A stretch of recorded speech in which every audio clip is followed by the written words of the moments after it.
Maître de l'univers, tu règnes à jamais. Il y a plusieurs dimensions de la foi. Ressens le parfum de mon Tout comme il y a adoration. plusieurs niveaux d'espérance.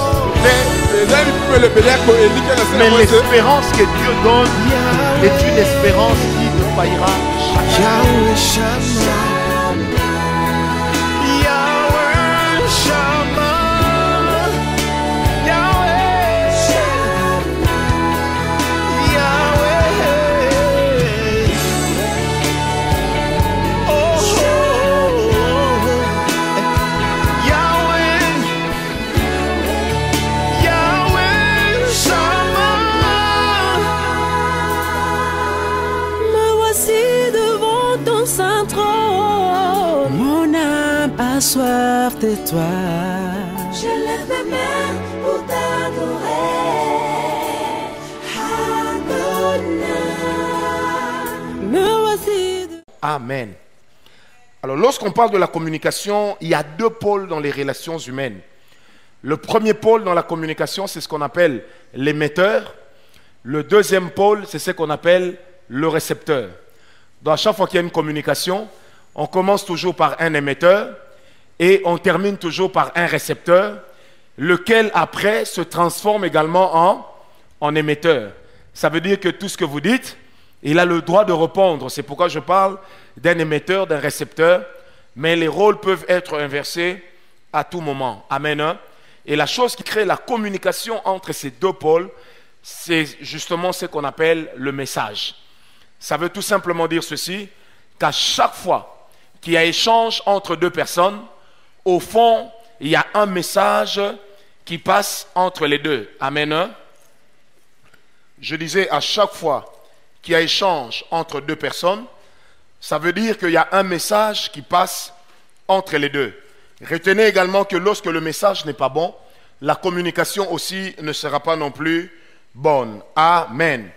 Et le message, c'est l'ensemble des informations, des déclarations, mais aussi des comportements transmis d'un émetteur vers un récepteur.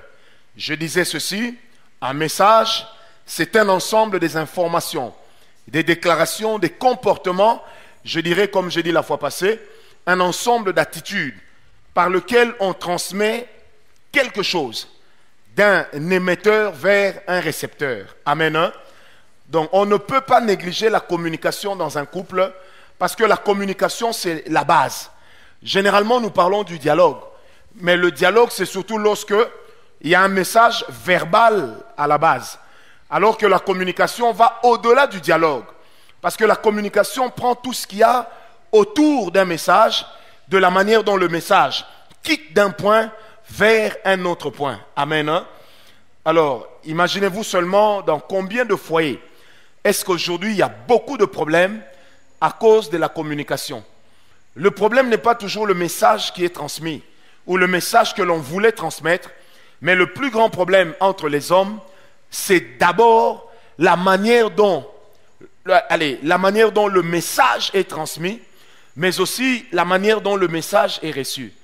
Et il ne suffit pas seulement de le dire, mais encore, il faudrait que ce que tu dis soit bien compris. Amen. Hein? J'ai pris quelques statistiques à la va-vite. La première statistique me dit ceci. Lorsqu'on parle de la communication, 10% seulement de la communication est verbale.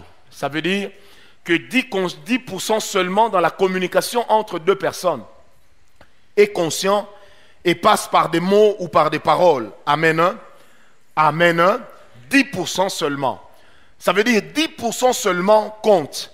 Lorsque je parle avec mon épouse, lorsque mon épouse parle avec moi, lorsque tu parles avec ton fiancé ou ta fiancée, il n'y a que 10% de la communication qui est verbale.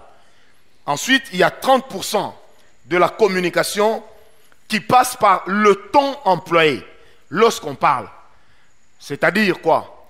Je peux dire une chose, la même chose, mais lorsque le ton change, le sens aussi de ce que je dis change.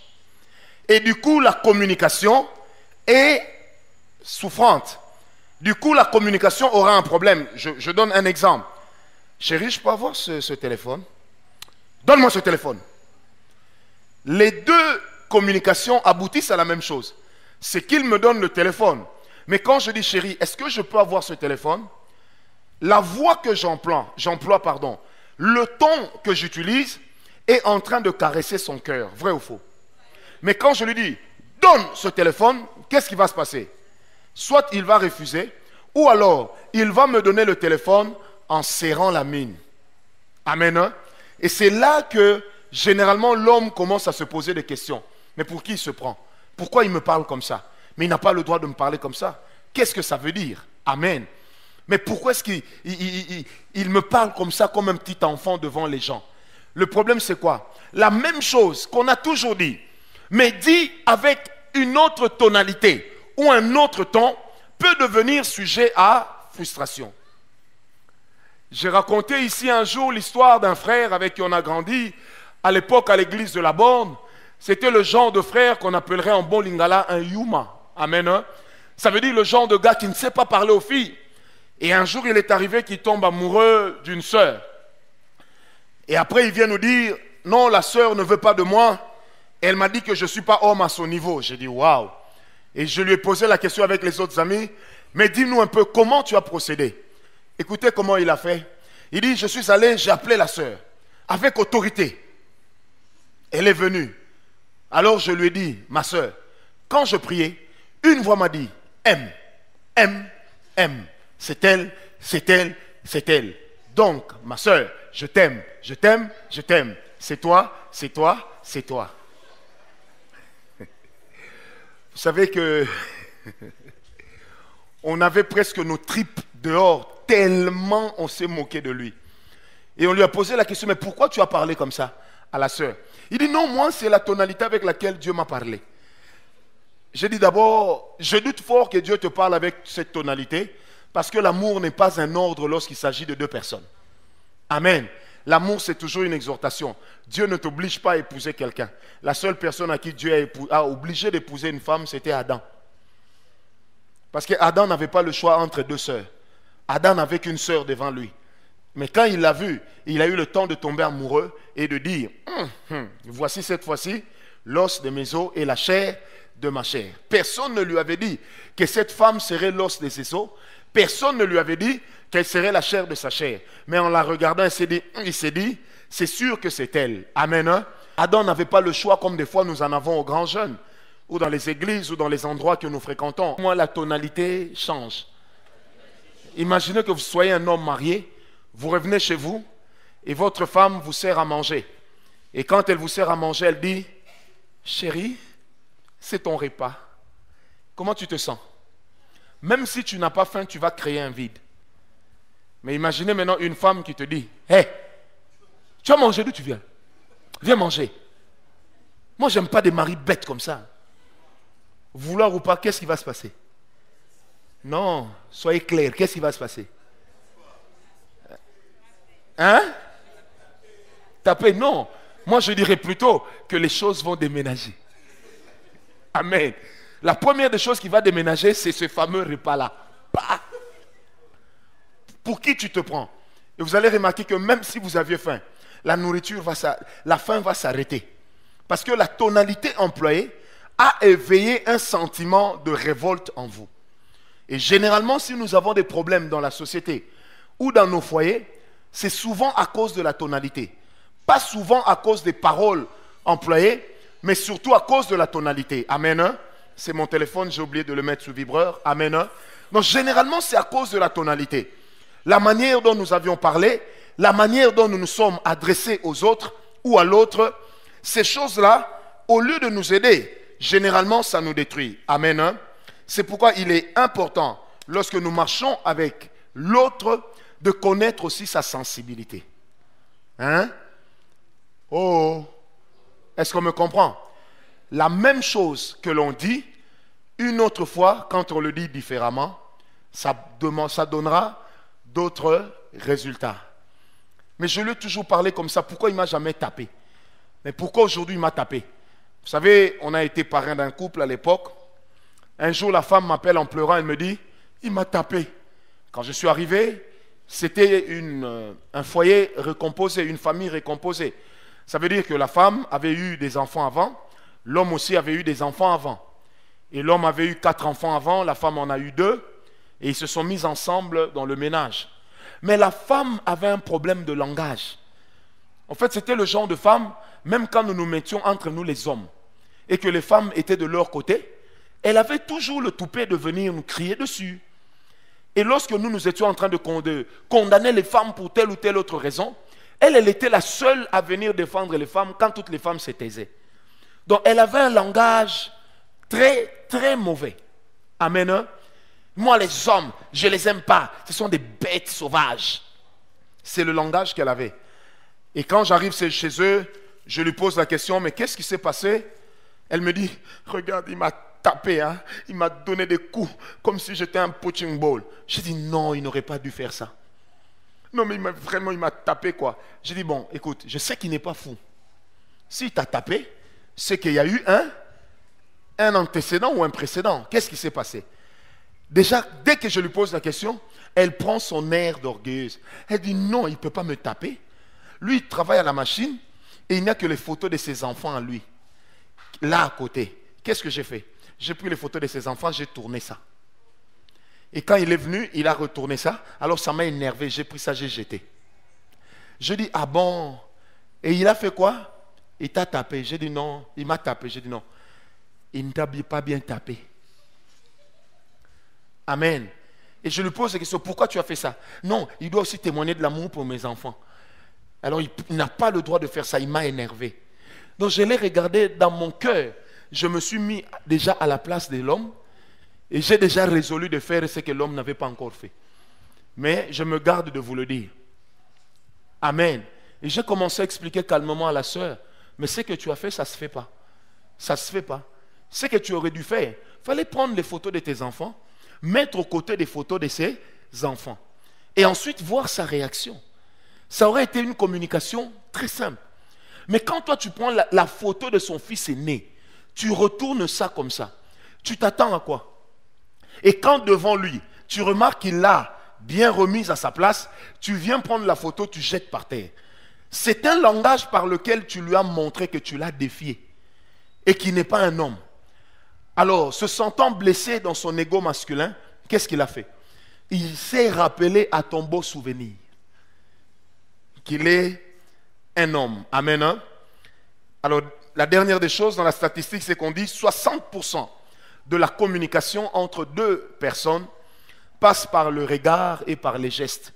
C'est-à-dire, c'est inconscient. 60% de la communication passe par le regard et passe par les gestes, passe par l'attitude qu'on adopte lorsqu'on parle. Et généralement, c'est inconscient. C'est pourquoi, vous savez, on peut être le roi des hypocrites, mais à un certain moment, il y a toujours quelque chose dont on accuse, de par le regard que l'on jette, de par l'attitude qu'on adopte, ou des fois de par le geste que l'on pose. Amen. Amen. Par le geste que l'on pose. Vous savez, un jour, j'étais quelque part dans un pays et nous avions apporté, un ami et moi, nos habits. Et on voulait mettre ça dans la cantine réservée pour les pauvres et les démunis. Quand on arrive là-bas, on met dans ce grand bac et il y a un monsieur qui sort qui nous dit, voilà, pourquoi vous avez fait ça? Nous avions dit, non, c'est pour les pauvres. Il dit, ah, vous avez bien fait. Mais est-ce que vous voulez qu'on vous signe un reçu? Comme ça, vous pourrez aller montrer ça aux taxes. Pour que si vous vivez ici, qu'on puisse enlever ça dans les taxes. Nous lui avons dit, non, nous sommes des serviteurs de Dieu. Il est écrit dans la parole du Dieu que nous servons. Quand ta main gauche donne, que ta main droite ne sache pas. Ça veut dire que nous l'avons fait de tout notre cœur et nous n'avons pas besoin d'être rémunérés pour cela. Amen. Hein? Maintenant, imaginez-vous des fois, l'Afrique dit merci. Parce qu'on nous apporte des vivres, on nous apporte des vieux ordinateurs qui viennent de l'Europe, qui viennent des États-Unis, par des gens qui, à la fin, attendent toujours une signature de notre part pour, après cela, en faire une publicité afin d'obtenir de l'aide ou encore d'être exonérés sur certaines taxes. Amen. Alors moi, je continue à croire que lorsque nous faisons quelque chose de tous nos cœurs, l'attitude que nous prenons, le geste même que nous posons, ça doit aller ensemble. Amen.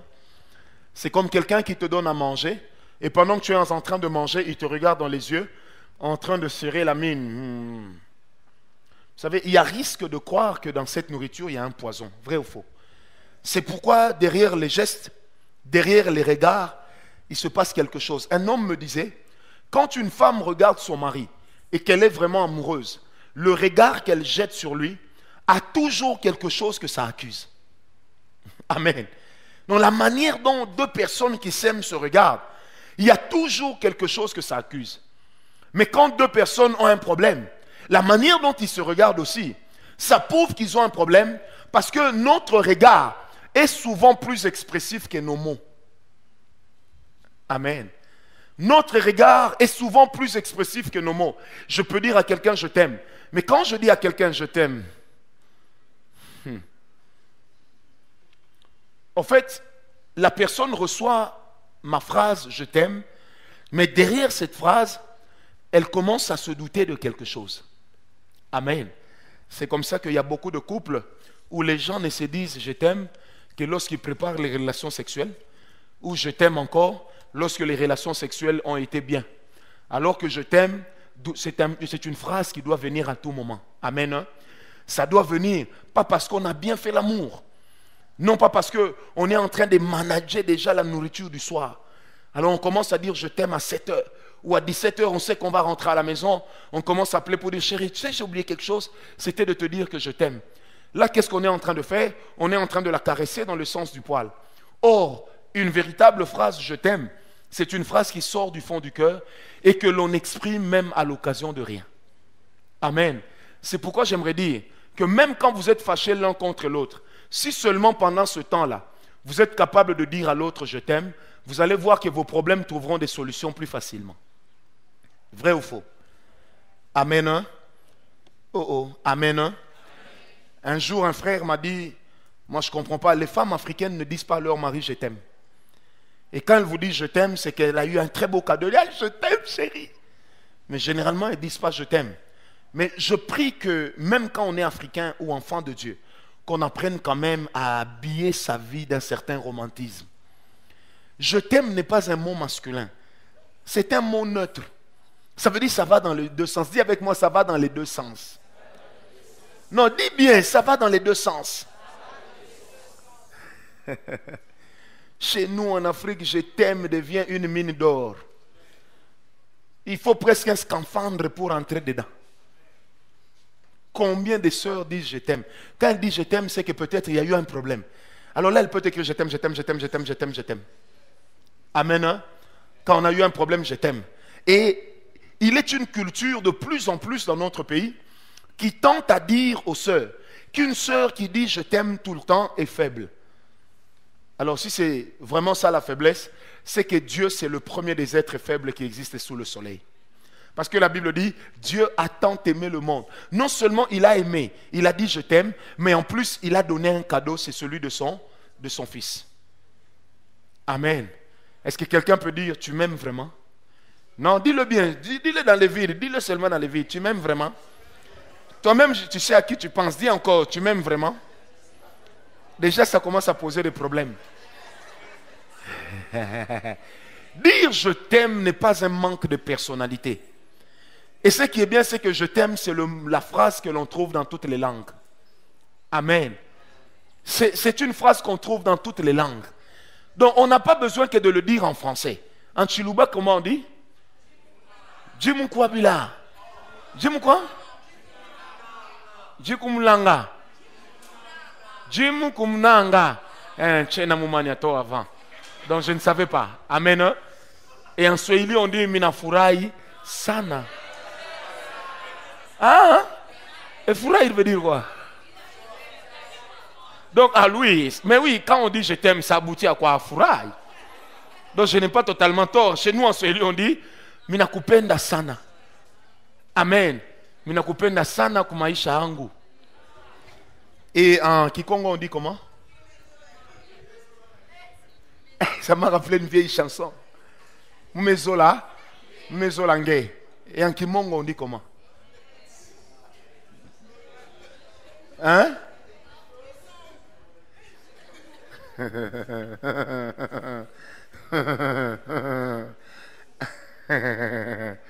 C'est pourquoi vous allez remarquer ceci. Un je t'aime d'une femme, un je t'aime d'un homme sont souvent différents. Une femme ne dit pas je t'aime à tout moment. Mais un homme est capable de dire je t'aime à 14 personnes la même journée.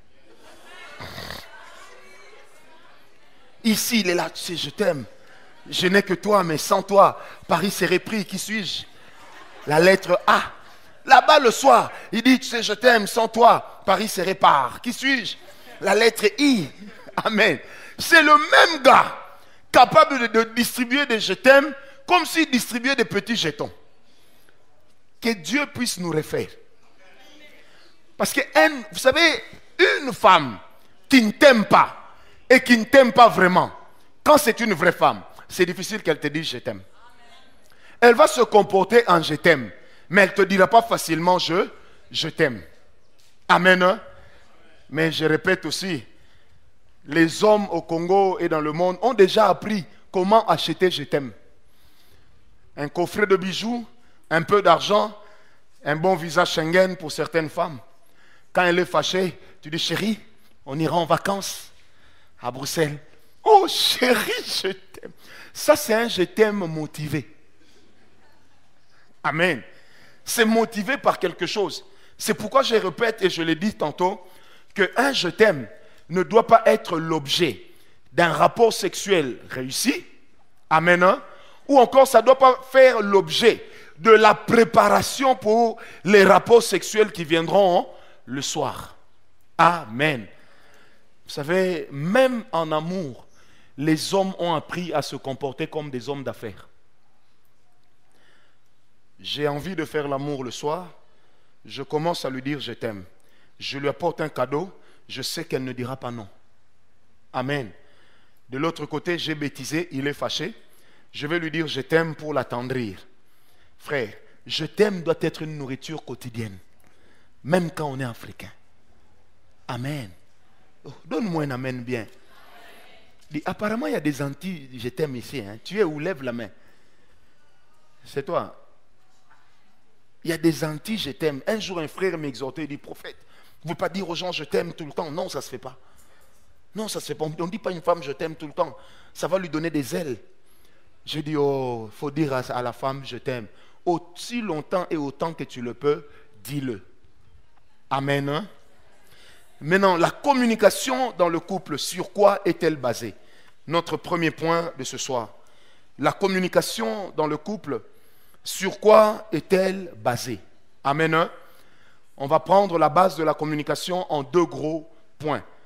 Elle est basée premièrement sur les questions que l'on se pose. Je disais, elle est basée premièrement sur les questions que l'on se pose. Et quand j'entrerai dans le vif du sujet, vous allez remarquer que même dans le cadre d'un couple marié, il est de ces sujets qu'on n'aborde pas facilement, mais pour lesquels les comportements, les gestes et les attitudes que l'on prend, que l'on adopte, valent plus que les paroles que l'on échange. Amen. Hein? La première des choses, c'est que la communication est basée sur des questions importantes. Quelles sont ces questions-là? Première, quoi dire? Comment le dire? Je répète, quoi dire? Comment le dire? Pourquoi le dire? Je répète, quoi dire? Comment le dire? Pourquoi le dire? Devant qui le dire? Qui associer pour le dire? Quand le dire? Je vais reprendre. Quand le dire? Mais aussi où le dire? Amen. Je reprends. Quoi dire? Comment le dire? Quand le dire? Amen. Devant qui le dire? Qui associer pour le dire? Et enfin, où le dire? Amen. Ces questions, mes frères, mes sœurs, c'est ce que moi j'appelle des questions de sagesse dans la vie d'un couple. Quoi dire? Même quand on est marié, qu'on ne vous trompe pas, tout ne se dit pas facilement. Amen. Je répète, même quand on est marié, tout ne se dit pas facilement. Vous savez, il est de ces questions qu'on n'aborde pas facilement. Comment tu peux dire à ta femme que ta bouche sent mauvais? Quand tu es bien éduqué, ça devient difficile. Tu chercheras à le lui dire, mais sous la forme d'une blague. Amen. Hein? Maintenant, comment le dire? Une remarque peut être bien, mais lorsqu'elle est mal dite, elle peut se transformer en injure. Amen. Hein? Je répète, une remarque peut être bonne, elle peut être normale. Mais lorsqu'elle est mal dite, elle devient une injure. Je vais donner un exemple. Votre mari, comme souvent les hommes, ça leur arrive, il met la même chaussure du 1er au 31. Il l'enlève que le soir parce qu'il met la chaussure le matin à 6 heures et il l'enlève qu'à 22 heures après le match de la CAN. Amen. Hein? Et qu'est-ce qui va se passer quand il revient à la maison, comme aussi le font souvent les frères qui n'aiment pas se laver le soir parce que l'eau est froide. Il vient se glisser sous les draps, il dort. Et des fois avec des pieds qui sentent le poisson salé. Et la femme a envie de lui dire, chérie, va te laver les pieds. Mais comment le lui dire? Tu ne vas pas lui dire, toi aussi avec tes odeurs là, hein, on croirait la poubelle. Ça devient une insulte. Amen. Mais si tu peux toucher même ses pieds en lui disant, ah toi aussi, va te laver les pieds, non? Pourquoi tu tues l'ami comme ça? Même s'il est du genre nerveux, la communication va passer facilement. Vrai ou faux? Vrai ou faux? Tu as besoin que ton mari t'achète un bijou Cartier. Parce que tu as vu chez la voisine, on a acheté. Et puis tu viens, moi vraiment, les autres sont bien, hein? On leur fait des cadeaux. Moi vraiment, je suis dans un couple antiquaire. Ici chez nous, nous sommes les vestiges de l'amour. Vous savez qu'il y a des femmes qui parlent comme ça. Dis clairement le problème, dis-le surtout bien. Chérie, qu'est-ce qui ne va pas? Moi vraiment, je veux même fondre les robinets là pour qu'on me fasse une chaînette. Le message qui est reçu chez l'autre, c'est que tu ne m'aimes pas, tu es incapable de me faire un cadeau. C'est que le voisin aime mieux sa femme que toi. Amen. Hein? Vrai ou faux? Le tout, c'est que ce que tu n'as pas dit était mauvais. Mais comment est-ce que tu l'as dit? Une femme parlait à son mari et lui dit, vraiment toi, tout le monde se fait de l'argent. Mais toi, tu n'aimes pas travailler pour te faire beaucoup d'argent. Tu es le roi des idiots. Au lieu de le lui dire en face, elle le lui a écrit sur Facebook. Pas inbox. Sur le mur.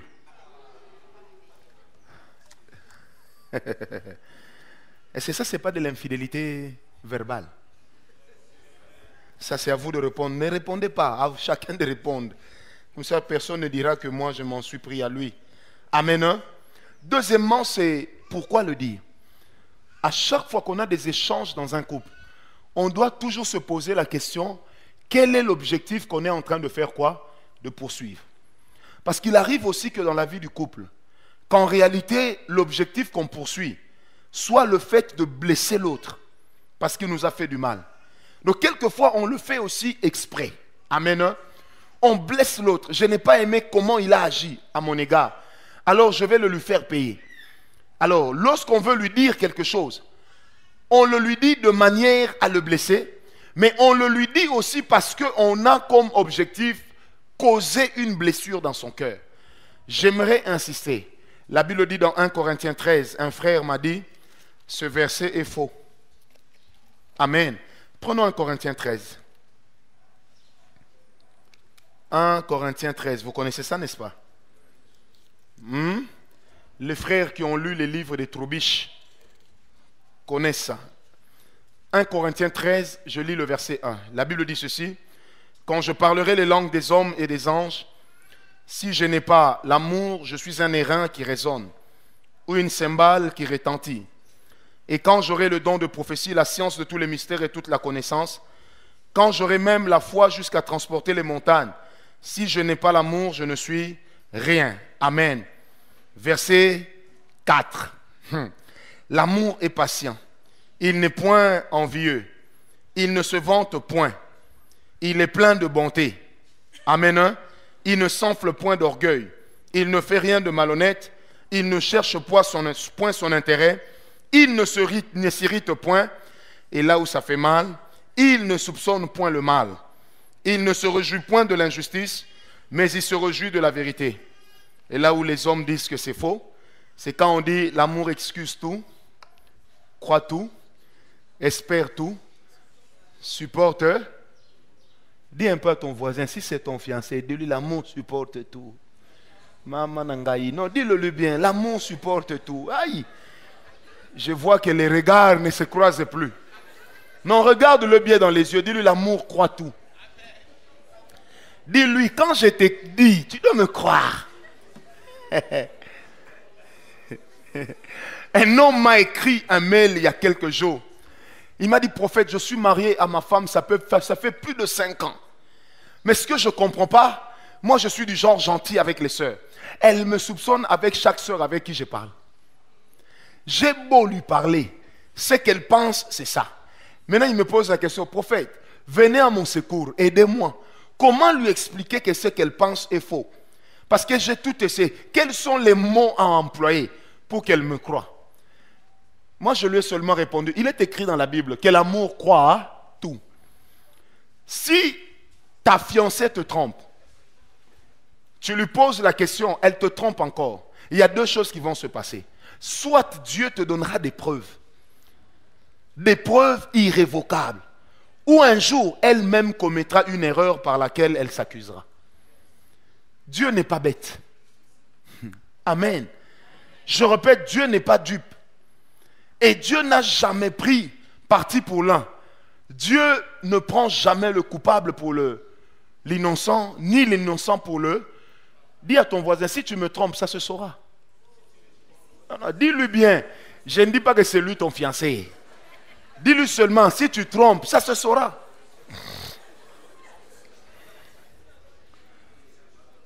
Amen. L'amour croit. L'amour croit. Et l'amour croit. Chérie, c'est tout ce que j'ai. Moi, je connais vous les hommes. Vous êtes toujours comme ça. Tu me montres 10 $ alors que tu as caché 30. Si je te dis, tu es obligé de faire quoi? Un homme disait à sa femme, quand moi je te dis que c'est pas ça, toi tu dis que c'est ça. Bon, ça va, c'est ça. Écoutez, je ne vois pas ce que je peux dire. Vrai ou faux? Moi, je te donne ma version des faits. Je suis ton mari. Maintenant, toi, tu décides de ne pas me croire. Tu veux que je crée une vérité?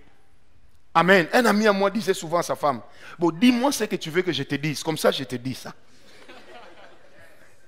Écoute la femme, courageuse, hein? Je veux seulement que tu me dises que tu me trompes. L'homme dit, ça va, je te trompe. Maintenant, écoute la femme. Hey, tu vois, hein? Je t'ai eu. Tu me trompes. Oh. Finalement, l'homme pose la question. Qu'est-ce que tu voulais que je te dise? Je te dis que je ne te trompe pas. Tu me dis non, tu me trompes. Et puis, vous savez, il est de ces femmes. Ah, Dieu bénisse papa Eric. Et maman Kelly. Il est de ces femmes. Tu peux lui dire 10 000 fois la même chose. Elle fournira des efforts pour ne pas te croire. Tu peux lui dire, mais cette soeur-là qui m'a appelé là, il n'y a rien entre elle et moi. Dis-moi la vérité, il y a quelque chose. Maintenant, comment veux-tu que je trouve une vérité en dehors de la vérité? Il y a beaucoup de gens dans leur couple qui sont déjà morts comme Bakanja.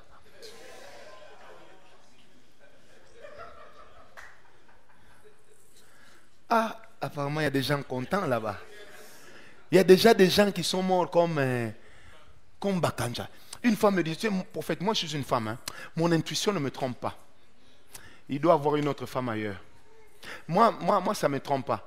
Je l'ai regardé, je dis, Dieu.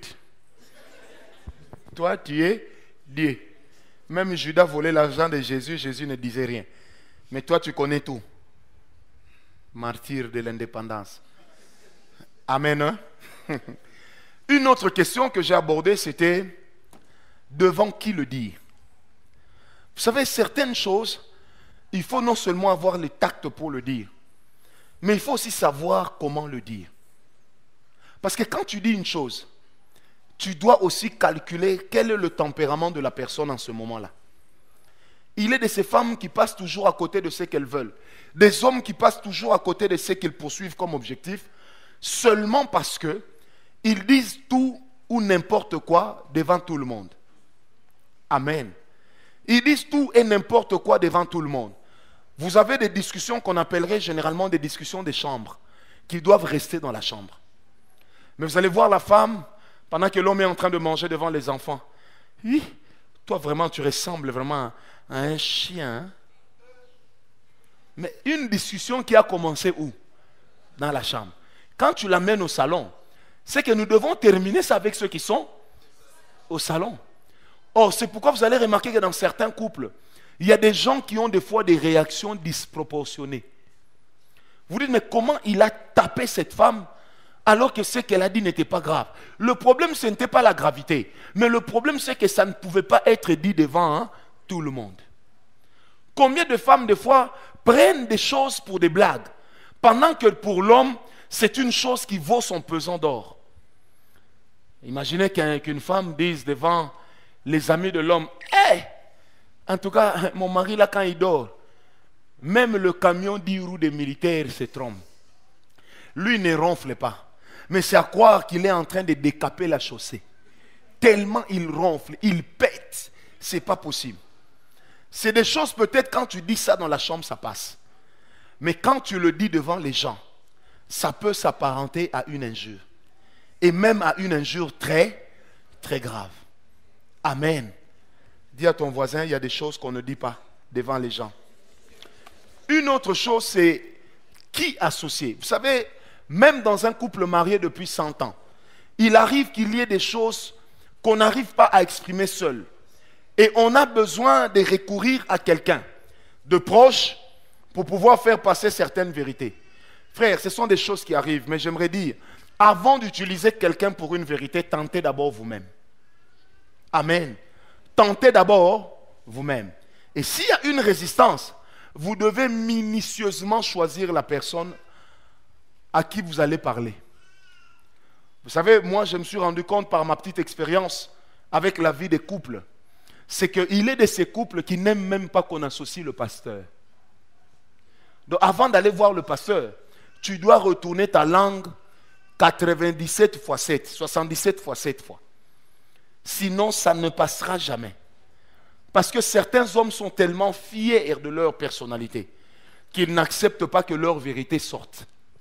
C'est pourquoi quand tu dois associer quelqu'un pour résoudre un problème de foyer, un problème de ménage ou un problème d'amour, tu dois savoir qui associer. Il est de ces gens que tu associes qui deviendront les auteurs de votre division ou de votre séparation. J'ai connu un monsieur qui habitait sur la même avenue que nous. Elle était fiancée à une fille X, admettons qu'elle s'appelle Gisèle. Il était fiancé à Gisèle. Et à chaque fois qu'ils avaient des problèmes avec Gisèle, Gisèle avait l'habitude d'en parler à ses meilleurs amis. Elle en parlait toujours à ses amis. Et regarde, Freddy, il m'a fait ça, il m'a dit ça. Moi, je ne peux pas, vraiment, je vais lui parler, mais vous soyez là pour me soutenir. Nzokande, ses copines aimaient bien Freddy. Et quand elle parlait à Freddy, ses copines étaient là en train de mettre les deuxièmes. Freddy. Mais quand elle partait, l'une d'elles revenait faire la cour en disant, Gisèle ne te vaut pas. Hein? C'est vraiment un homme comme toi, c'est une femme comme moi qu'il faudrait. Cet homme-là a fini par devenir fiancé dans des saisons différentes. Il était fiancé de l'une d'entre elles, de l'une d'entre elles, de l'une d'entre elles. Elles étaient 6 et il a fiancé les 6. À chaque fois, la même bêtise se répétait. J'ai un problème avec lui. Le groupe s'est disloqué. Parce que l'homme les a toutes aimées, chacun à son époque. Chacune à son époque. Et un jour, cet homme nous dira, c'est pas moi qui ai commencé. C'est la première fiancée qui est le problème. Parce qu'elle était toujours là. Quand on a le moindre problème, elle doit associer ses amis. Elle doit associer ses amis. Elle doit associer ses amis. Et que dire des gens qui ont l'habitude d'associer leur mère? Je vais en parler à ma mère. Comme ça, ma mère te parlera. Si moi, tu ne m'écoutes pas, tu écouteras ma mère. Comment toi, tu peux faire des remarques à ton mari devant ta mère? Ou comment tu peux gifler ton mari devant sa mère à lui? Je connais un pasteur qui est divorcé dans un pays. Ils avaient tout le temps des problèmes. Et le grand problème qu'ils avaient s'appelait ciseaux. Vous connaissez le problème de ciseaux? Qui ne connaît pas le problème de ciseaux? Je vais expliquer. Qui ne connaît pas? Ruth, tu connais? Toi, tu ne connais pas le problème des ciseaux. Ça veut dire, je peux manger? Non. Ciseaux. Maintenant, tu connais ciseaux. La nourriture d'en bas.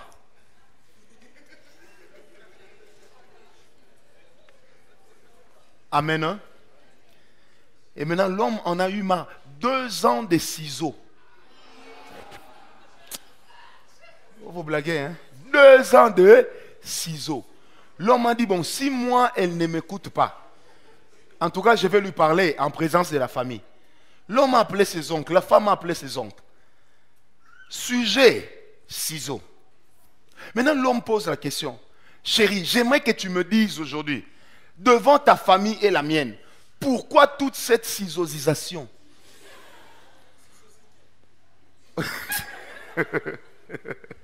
Pourquoi chaque fois que je m'approche de toi, c'est toujours ciseaux?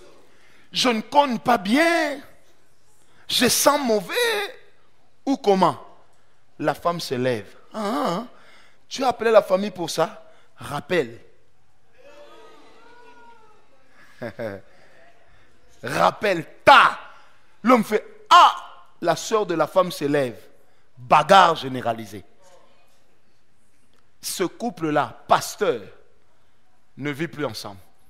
L'homme est de son côté remarié. La femme est de son côté sans mari. Le problème, c'était seulement le rappel. Mais le rappel devant qui? J'aimerais dire aux femmes, vous savez, nous les hommes, nous supportons beaucoup de choses, mais en secret. Vous voyez, même la plupart des frères ici qui ont l'habitude de dire, moi je ne peux pas laver les caleçons de ma femme. Ils sont nombreux, ils lavent ça. Mais il ne veut pas que toi tu dises que lui il lave tes caleçons. Le jour où tu diras qu'il lave tes caleçons, il ne va plus laver. Et c'est quelqu'un qui est avec moi. Frère, même toi qui n'es pas marié, peut-être que tu vas laver. Même toi, tu vas laver. Tu vas fermer les fenêtres, coin. Tu regardes à gauche, à droite, il n'y a personne. Tu fermes la porte, mais tu fais quoi? Tu laves. Et tu vas laver. Parce que des fois, la chose qui va salir, ça va venir de toi. Vrai ou faux? Pédi, vrai ou faux?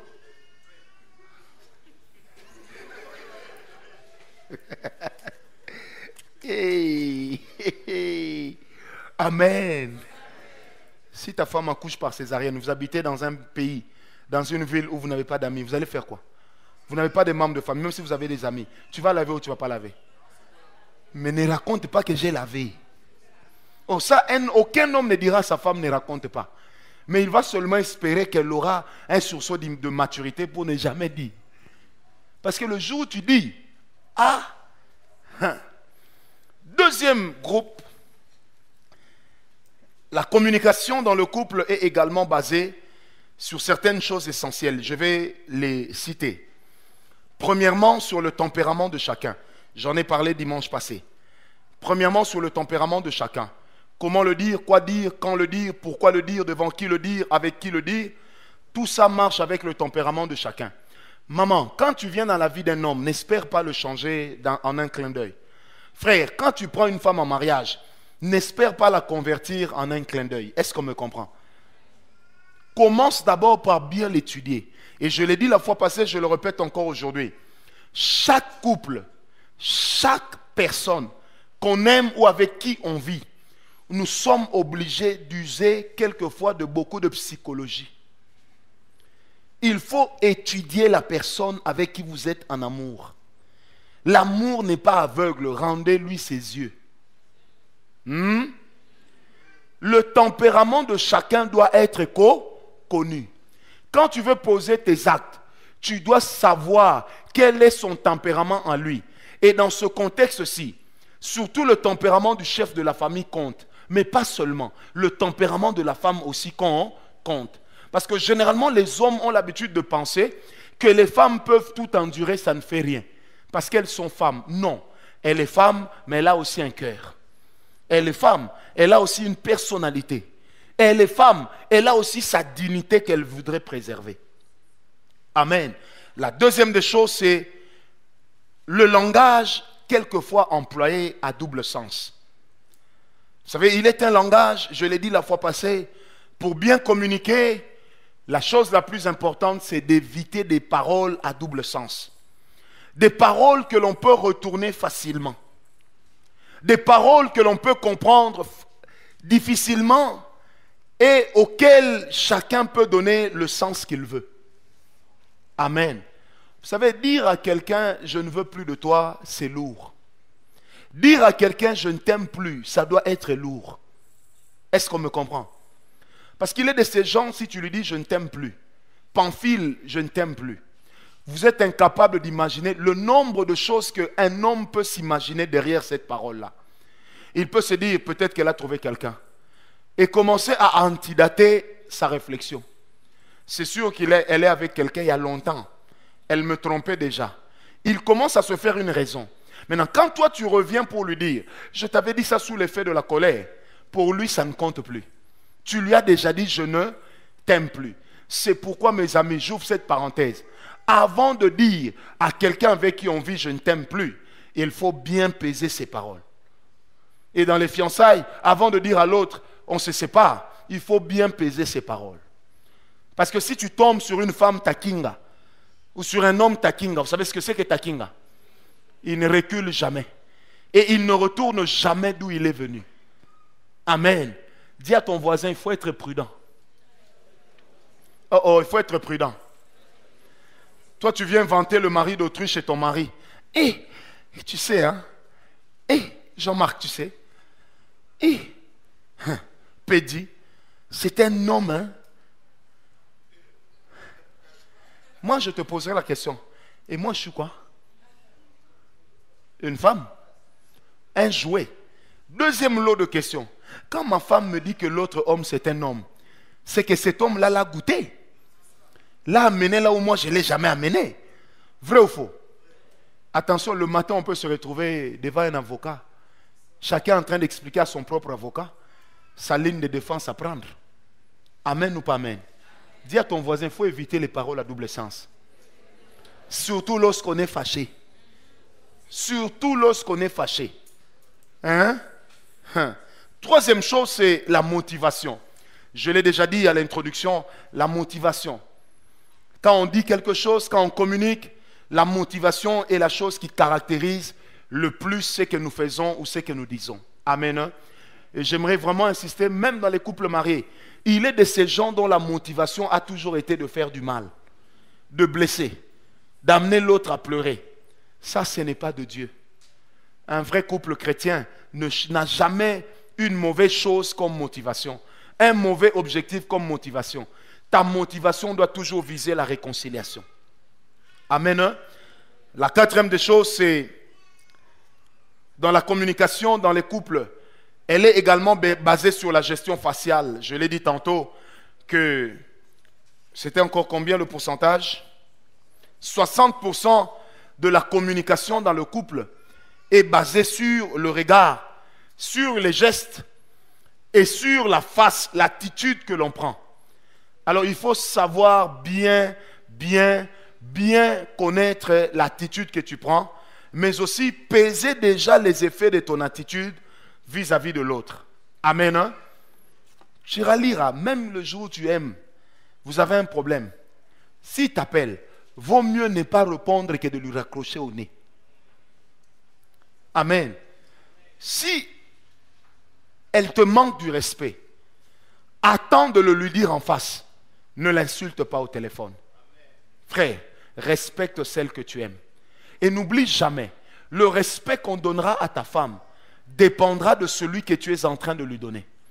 Le respect qu'on donnera à ton mari dépendra de celui que tu es en train de lui donner. Combien de femmes ici n'ont pas l'habitude d'accuser leur femme chez eux en famille? Combien de femmes n'ont pas l'habitude d'accuser leur mari ou leur fiancé chez elles à la maison? Maman, tu sais, hein? Maman, tu sais, hein? Yana Nyoyo, tu sais, hein? Moi d'ailleurs, lui d'ailleurs, il a fait, il a dit, hier même, il m'avait dit d'aller me faire voir. Amen. Évitons ce genre de choses. Amen. Hein? Et puis, on te fait un cadeau. Ça, j'ai déjà vu dans certains couples. On dit, ah chérie, ça va? Je t'ai acheté un petit présent. Sœur, donne-moi un peu ça. Tu m'as acheté un petit présent, offre-le-moi. Il faut bien voir l'attitude de la sœur. Hein? On va voir si elle comprend. Offre-moi ça. Viens m'offrir. Ça, c'est comme ça que tu vas offrir à ton mari, comme si tu offres à votre préfet. Ça, c'est comme si tu offres à votre préfet de discipline. Donne-moi bien. Maintenant, toi, quand tu prends, tu le regardes. On appelle Bororo Sanga. Amen. Des fois, tu n'as rien dit. Mais l'attitude que tu as adoptée a refroidi l'autre. J'aimerais ouvrir une parenthèse. Il y a beaucoup de couples, fiancés, mariés, dans lesquels les gens se posent la question, pourquoi lui ne me fait jamais de cadeaux? Pourquoi elle ne me fait jamais de cadeaux? Retourne un peu en arrière. Quand la dernière fois il t'avait fait un cadeau, tu avais réagi comment? Le gars se bat, il trouve son petit 30 $, il te donne. Et puis tu as le courage de lui dire, hey, c'est un petit 30 comme ça que tu me donnes. Aïe, aïe, aïe, aïe, aïe, aïe, aïe, tu vas chercher ça. C'est un petit 30 comme ça que tu me donnes. Pendant que mes copines, on leur donne des 100 $, des 200 $, des 1000 $. Moi, je n'ai que 30 $. Eh, Boulingwa, pas si, hein. Combien de filles ne font pas ça? Amen. Amen. Tu me donnes 1500 francs. C'est pour que j'achète quoi? Une crème glacée que tu vas manger à midi. Mais allez, peut-être que le gars n'a que ça. Donne au moins de la valeur à ce qu'il te donne. Ou encore, que dire de ces femmes ou même de ces hommes qui ont l'habitude de considérer ce qu'on leur donne avec dédain. Donc quand tu lui donnes, il te regarde dans les yeux. Il te toise ou elle te toise comme les femmes seules savent le faire. Vous savez, ça veut tout dire et rien à la fois. Vrai ou faux? Oh, vrai ou faux? Une autre chose, c'est surtout savoir parler avec tact des questions d'argent. Les questions d'argent, c'est une chose que beaucoup d'hommes n'aiment pas. Surtout quand il s'agit des dépenses pour la femme. Les questions d'argent fâchent. Amen. Hein? Les questions d'argent, il faut les employer avec tact. Déjà, le gars, ses nerfs sont grillés parce qu'il a marché sous le soleil. Il cherchait l'argent, il n'a pas eu. Et dès qu'il revient comme ça, alors, s'il est impoli, la première des choses qu'il te dit, alors quoi? Oui, alors, tu as trouvé l'argent? Moi, je te répondrai, mais puisque toi, tu sais où on en trouve, il fallait m'indiquer l'adresse. Comme ça, je n'allais pas me promener ça et là. Amen ou pas amen? Dis à ton voisin, il faut beaucoup de tact sur des questions d'argent. Non, dis-le lui bien, il faut beaucoup de tact. Sœur, excusez-moi encore, mais j'insiste. Le peu qu'on te donne, considère ça. Parce qu'il y a aussi des frères ici qui sont pris en charge par les sœurs.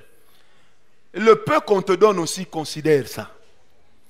Parce que n'oublie jamais, chaque cadeau qu'on t'offre, c'est le fruit d'un sacrifice.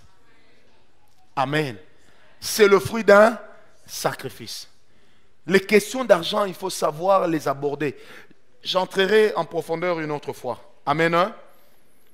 Amen. Hein? Autre chose qui est la base de la communication dans le couple, c'est le rapport de force et la guerre d'influence. Il y a beaucoup de foyers dans lesquels la femme cherche à établir son état-major. L'homme aussi cherche à établir son état-major. Et quand ils ont des décisions importantes à prendre, la femme veut que les décisions qu'on prendra soient celles qu'elle veut. Et l'homme se dit, c'est moi l'homme. Donc si on doit prendre une décision, c'est la mienne qui doit être la dernière. Je dois avoir le dernier mot. Frère, le mariage n'est pas une guerre. On n'est pas en Gambie. Le mariage demande toujours la négociation. Quand il y a un sujet qui nous divise, c'est pourquoi vous savez, ce n'est pas parce qu'on dit que l'homme et la femme qui se marient deviennent une seule chair, qu'ils sont devenus un seul cerveau. Ils ne sont pas un seul cerveau. Ils ne réfléchissent pas de la même manière. Un homme et une femme qui se marient, j'insiste, ils ne sont pas devenus la même personne. Chacun a son degré de réflexion. Chacun des choses qu'il aime et ou qu'il n'aime pas. Le maître mot d'une bonne communication, c'est d'abord l'art de faire des concessions. Je sais que ça l'énerve, je ne le ferai pas. Amen. Mais toi aussi, Quand l'homme fait des concessions, ne va pas crier qu'il est faible. Parce que le jour où il apprendra, il va se renfermer. Vrai ou faux? Or, c'est ce que la plupart des femmes font. Ngaï, moi, mon mari, il fait toujours ce que je lui dis. Ah, même s'il monte, il descend. Hey, il va faire. Lui-même, il sait. Hey. Le jour où il apprendra, n'oublie jamais. Un homme qui est doux peut cacher un vieux loup enragé. Amen. Un homme doux peut cacher un vieux loup. Même cette femme à qui tu dis tout, elle accepte. Frère, ne crois pas que la nature faible de la femme, c'est aussi moral et spirituel. Ce n'est que physique. Une femme, tu peux la taper physiquement, mais elle peut te maltraiter moralement. Tu vas préférer les coups au maltraitement ou à la maltraitance d'une femme. Vrai ou faux? Oh, vrai ou faux? Tu peux dire, toi d'ailleurs, qui peut t'aimer? Elle fait 2 semaines, elle ne t'appelle pas. Et puis quand tu l'appelles, elle te dit, ah écoute, je n'ai pas le temps pour toi, excuse-moi. Ça fait mal, hein? Quand tu es un homme vrai, tu sais la première des choses que tu chercheras à faire, c'est quoi? Elle est avec qui? Vrai ou faux? Mais tu vas te la jouer, hein? Tu ne voudras pas, même pas qu'elle sache que tu es en train maintenant de piller son entourage. Elle est avec qui? Qui l'appelle? Moi je la connais. Elle est trop attachée à moi. Mais comment elle peut se détacher aussi facilement? Qu'est-ce qui se passe? Frère, ne joue jamais avec le feu dans le cœur d'une femme. Parce qu'une femme peut te faire payer. Et tu vas payer cash et cher. Amen. Tu vas payer cash et cher. Amen ou pas amen?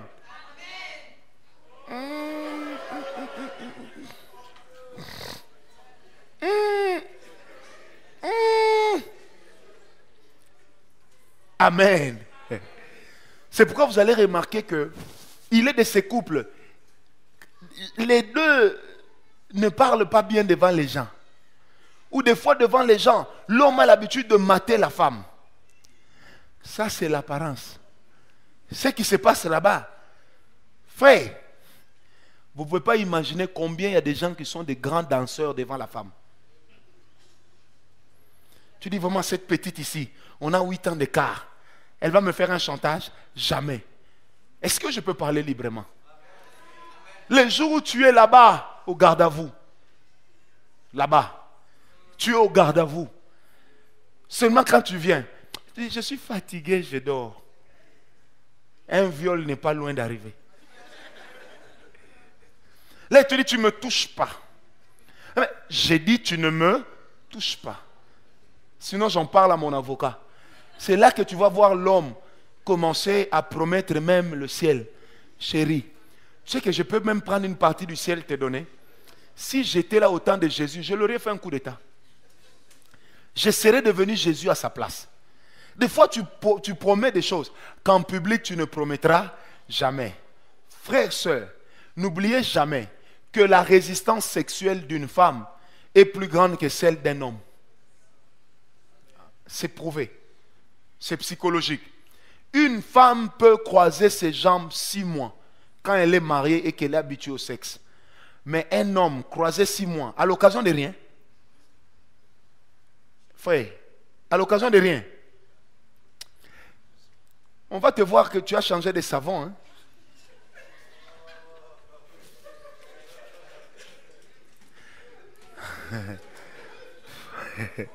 Ça, Kinga t'a connaît. Vous savez, il y a...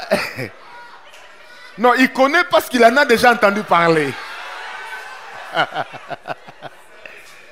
Mais Kinga, toi, tu as des détracteurs ici. Vous savez, à l'époque où Papa Georges cherchait à être clair, vers les années 80, il utilisait un savon là. Vous voyez, lui-même a dit Mekako. Ça piquait partout. Amen ou pas amen? Dis à ta voisine, même si ce n'est pas ta fiancée ou ton fiancé, dis-lui seulement, pas de guerre d'influence. Le mariage, ce n'est pas un bras de fer. On verra qui gagnera. Vous savez, généralement dans le mariage, la personne qui gagne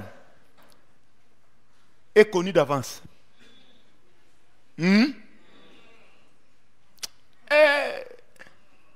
Quand David a vu Bathsheba, il a oublié qu'il était adorateur.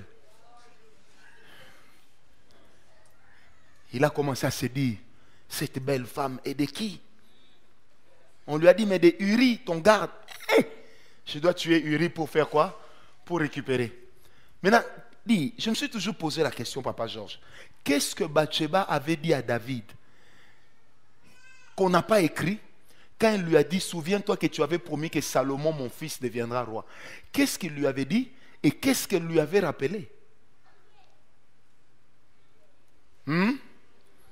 Qu'est-ce qu'elle lui avait dit et qu'est-ce qu'elle lui avait rappelé? L'Esprit ne m'a pas encore révélé ça. Mais je crois qu'elle ne lui a pas seulement rappelé une promesse. Elle lui a aussi rappelé des moments. Vous voyez pourquoi nous les hommes, on n'aime pas que nos femmes là traînent avec leurs ex? Parce qu'il y a des souvenirs qu'il ne faut pas réveiller. Il ne faut pas réveiller un chat qui dort. Donne-moi un amen bien. Oh non, c'est mon ex, non? Nous sommes des amis. En Afrique ici. Ex-amis. Jamais.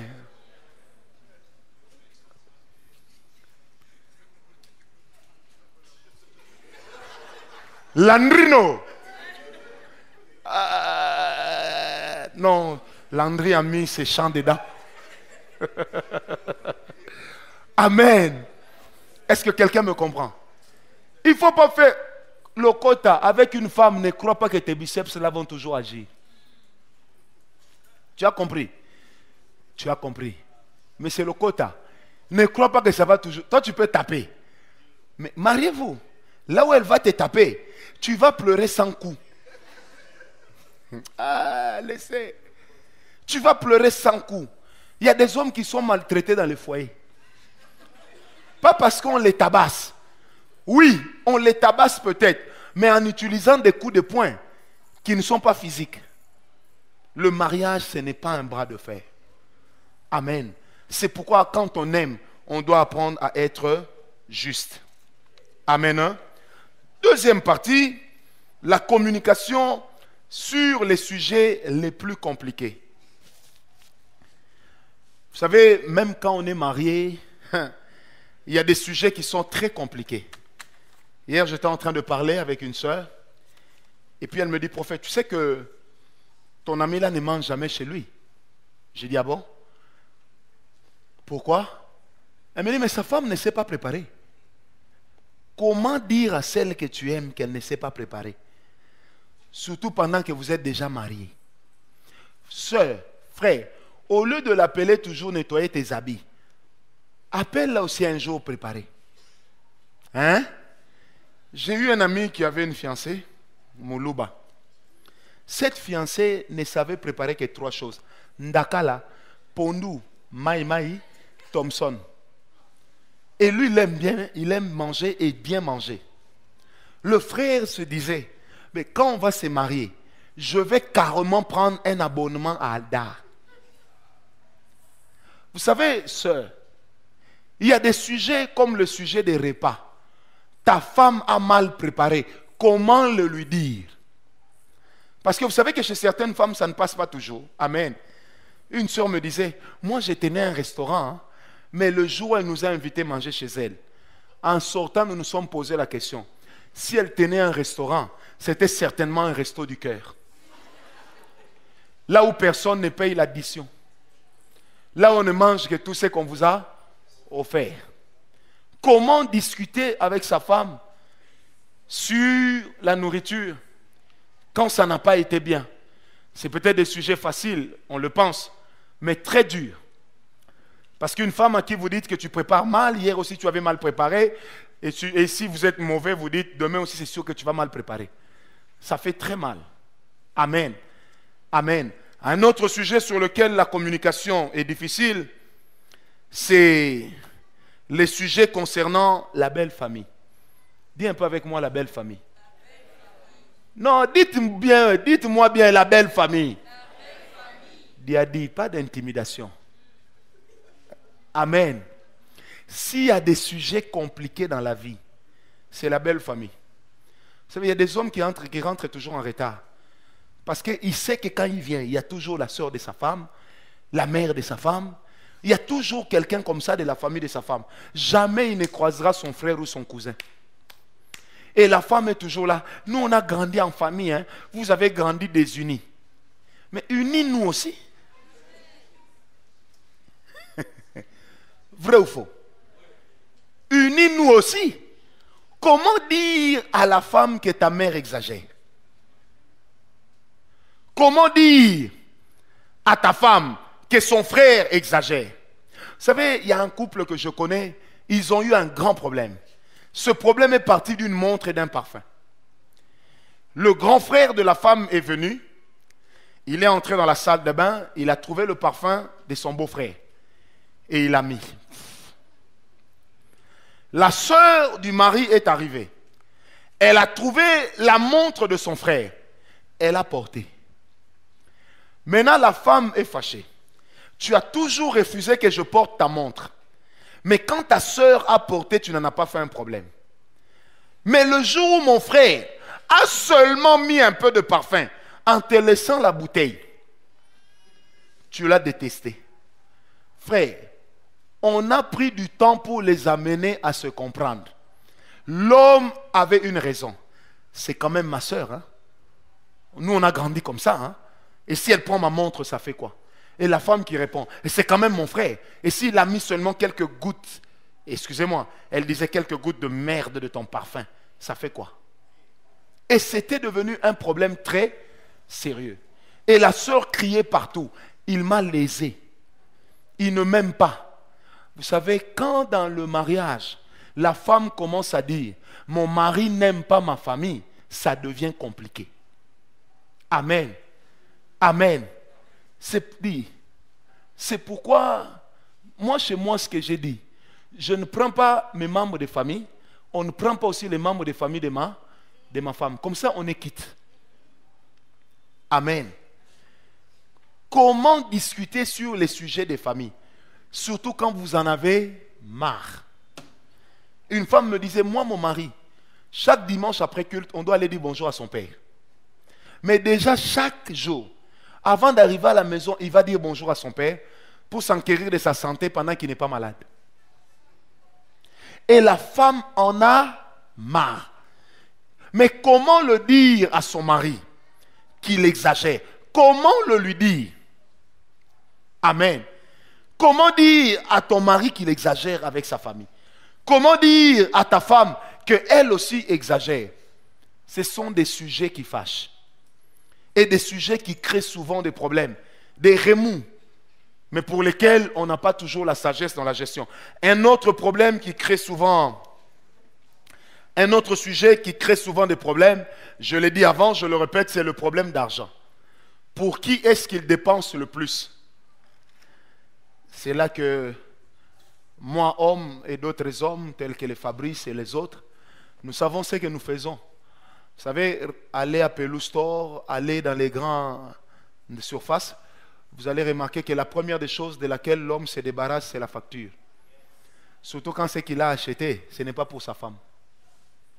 Amen. Les femmes aiment les factures. Mais pour les hommes, les factures deviennent des pièces à conviction. Un jour, on a eu un problème avec l'iPad de ma femme. On a ramené ça chez Apple. Et ils ont seulement dit, on a besoin de la facture. Il faut écouter ma reine. Non, qu'il laisse, je vais acheter notre iPad. Qu'il laisse seulement.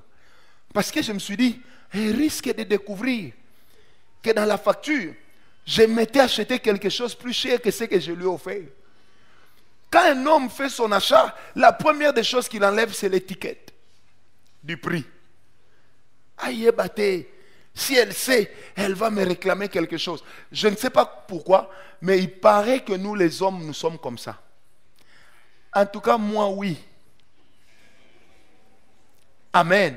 Mais le jour où tu lui fais un cadeau qui coûte cher, tu es le premier à créer, tu vois. Le bijou que je t'ai offert, oh, dis, si tu connaissais le prix. Mais qu'elle te dise, achète-moi un sac. Ça coûte combien? 1900 $. Ah! Peut-être que tes habits valent plus, mais Tu as déjà fait disparaître les preuves. Et des hommes comme Cantos ont déjà leur alibi. J'ai acheté pendant la période des soldes. Comme ça, même si tu vas chercher sur Internet, dans les prix que tu verras, je te dirai non, c'était pendant la période des soldes. Les questions d'argent, comment les aborder surtout avec un homme égoïste ou une femme avare? Comment aborder les questions d'argent avec un homme égoïste ou une femme avare? Comment aborder ça? Amen ou pas amen? Comment aborder? Là, les hommes seulement vont me répondre. Un vieux à moi m'a dit, c'est bien de ramener tout son salaire à la maison. Mais il faut ramener le salaire, mais ne jamais ramener le salaire des extramuros. Vous connaissez les extramuros? Les petits à côté. J'ai dit pourquoi? Il dit, tu vois la femme, si tu touches $100, tu lui ramènes $100. Des fois, dans ses calculs, elle ne va même pas penser à enlever la dîme. Toi-même, enlève déjà la dîme. La deuxième des choses, si tu laisses $90, elle va faire ses dépenses sur $90. Des fois, elle ne pensera même pas à ton transport.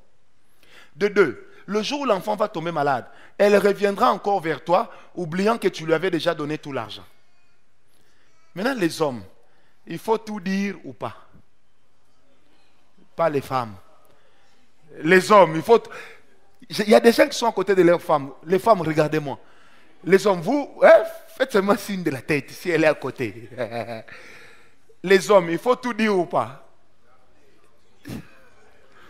Il faut tout dire ou pas? Il faut tout donner ou pas? Tout dire et tout donner, c'est différent. Il faut tout donner ou pas? Maman Théo, regarde-moi. Comment toi tu regardes ton mari?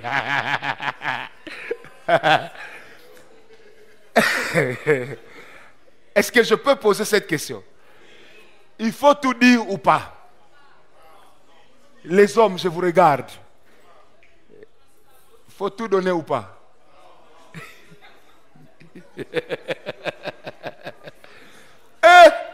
Ça devient compliqué. Hein? Donc il faut tout donner, mais pas tout dire. Le frère lui dit, il faut tout dire, mais pas tout donner. Il ne faut pas tout dire. Il ne faut pas tout donner.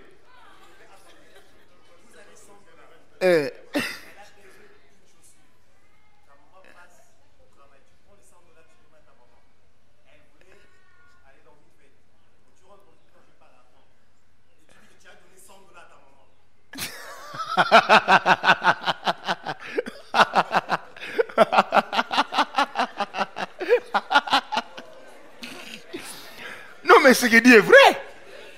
Hein? Fabrice, toi tu vas dire à Ruth que non, la femme des doyens est passée. Je lui ai donné l'argent que j'avais prévu pour tes cheveux. Mon cher, vaut mieux d'ailleurs qu'elle se fâche. Parce que si elle ne dit rien, ta mort n'est pas loin. Il est de ce calme-là qu'il ne faut pas aimer. Amen. Il est de ce calme qu'il ne faut pas donner. Aimer. On conclut quoi? Il faut tout dire, tout donner ou comment?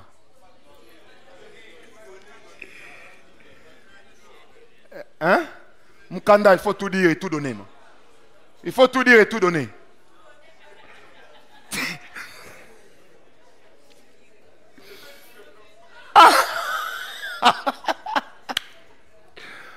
Non, le frère Rudy dit, lui, il était distrait. Il faut tout dire et tout donner. J'ai dit, il faut tout dire à la femme de tout ce qu'on a touché, même dans les extramuros, tout dire et tout donner, ou il faut gérer. Ça dépend. Donc pour certaines choses, il faut faire la rétention d'informations. Il faut différer. Donc j'avais touché à l'époque là, mais je ne t'avais pas dit. Mais c'est ça différer l'info.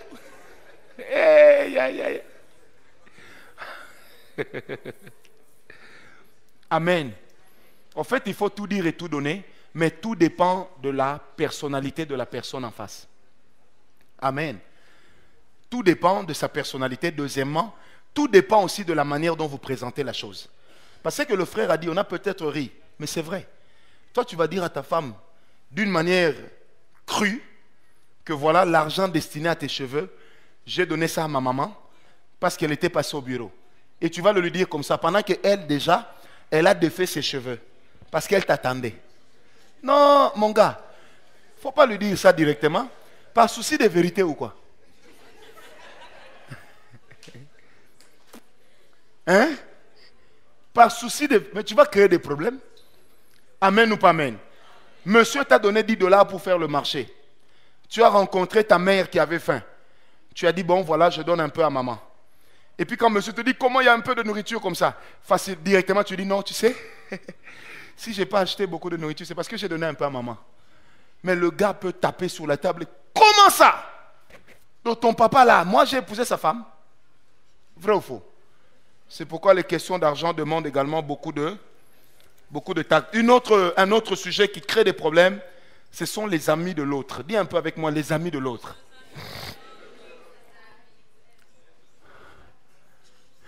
Les amis. Ah, les amis. Oh, donc ce sont les sœurs elles-mêmes qui disent c'est les sœurs. Les amis de l'autre. Thierry, tu n'as jamais le temps pour moi. Tu n'as que le temps pour tes amis. Comment je suis avec toi, tu ne traînes pas. Mais quand c'est Raphaël qui t'appelle, tu cours vite à son secours en Corée, Capitaine Flamme ou Superman. Et moi, vraiment, c'est sûr que je vais souffrir. Je vais suivre le match avec mes amis. Toi aussi, quand on te demande de suivre le match, tu refuses. Maintenant, on va suivre ça avec qui? C'est même moi qui aimais le football. Je ne suis plus les matchs parce que je suis ça seul. Amen. Mais combien de gens vont suivre les matchs ailleurs? Hein? Mais quand on va parler de matchs, c'est quand on parlera des centres d'intérêt. Amen. Hein? Ce n'est pas facile de dire à votre mari ou à votre fiancé que vous n'aimez pas son meilleur ami. Parce qu'encore, il faudra argumenter. Ce n'est pas facile de dire à votre femme, à votre fiancé, que vous n'aimez pas sa meilleure copine. Généralement, on a tendance à se dire, peut-être il y a déjà eu quelque chose entre les deux. Mais qu'on ne dit pas facilement. Et maintenant, imaginez qu'il y ait eu quelque chose. Comment tu vas le présenter? Une sœur est entrée une fois dans mon bureau, elle me dit, je suis harcelé par le meilleur ami de mon fiancé. Il dit qu'il est amoureux de moi. Il dit que Dieu lui a dit que c'est moi sa femme. Comment je peux dire ça à mon mari, à mon fiancé? J'ai essayé de le lui faire comprendre, mais il s'est enflammé. Directement, il m'a dit, c'est sûr que c'est toi qui commences à tomber amoureuse de mon ami. Mon ami, je le connais depuis l'enfance. Il n'est pas dans ces choses-là. Elle me pose la question, comment dire cela à mon mari? Je lui ai dit, ma soeur, ici là même, il faut être sage. Si tu vas gifler son ami peut raconter des bêtises. Je lui ai dit, piège-le. Demande-lui un jour de t'écrire tout ce qu'il dit. Ou alors, tout ce qu'il te dit, qu'il te le dise au téléphone, que tu l'enregistres. Si ça devient un harcèlement, au moins tu auras une preuve à brandir chez son ami que celui que lui considère comme son frère est capable de sortir avec sa femme. Amen. Il est de ces sujets pour aborder cela, je répète, il faut avoir des preuves. Comme disent les Quinois, quand tu n'as pas épreuve et que tu abordes ça, tu vas devenir le mauvais. J'ai reçu une dame il y a quelque temps. Elle m'a dit, j'ai des problèmes avec mon mari. Et aujourd'hui, c'est mon beau-père qui cherche à coucher avec moi. Elle me dit, comment je vais le dire à mon mari? Il est le premier à me dire, toi tu n'aimes pas voir mon père. Tu n'aimes pas mon père. Elle me dit, comment je vais lui dire que son père m'a demandé clairement de coucher avec moi. Et que son père m'a dit que même les femmes de mes autres garçons, je suis sorti avec elles. Il ne reste plus que toi. Elle me dit, la première fois je lui ai dit, je suis dans ma période, je suis dans mon cycle. Je ne peux pas me donner à toi. Elle me dit, la deuxième fois je lui ai dit ça. Mais elle me pose la question, est-ce que cet argument tiendra toujours? Et je sais que si je dis à mon mari, il ne croira jamais parce qu'il vénère son père. Comment je peux le lui dire? Amen. Comment je peux le lui dire? Comment tu vas expliquer à ta fiancée et surtout à ta femme que sa petite sœur est amoureuse de toi et qu'elle te l'a fait savoir. Comment tu vas expliquer ça? Amen. Comment tu vas expliquer ça? Comment tu vas expliquer à ta bien-aimée que celle avec qui tu partages tout, sauf moi, s'est décidé que vous devez aussi me partager? Comment tu vas expliquer ça?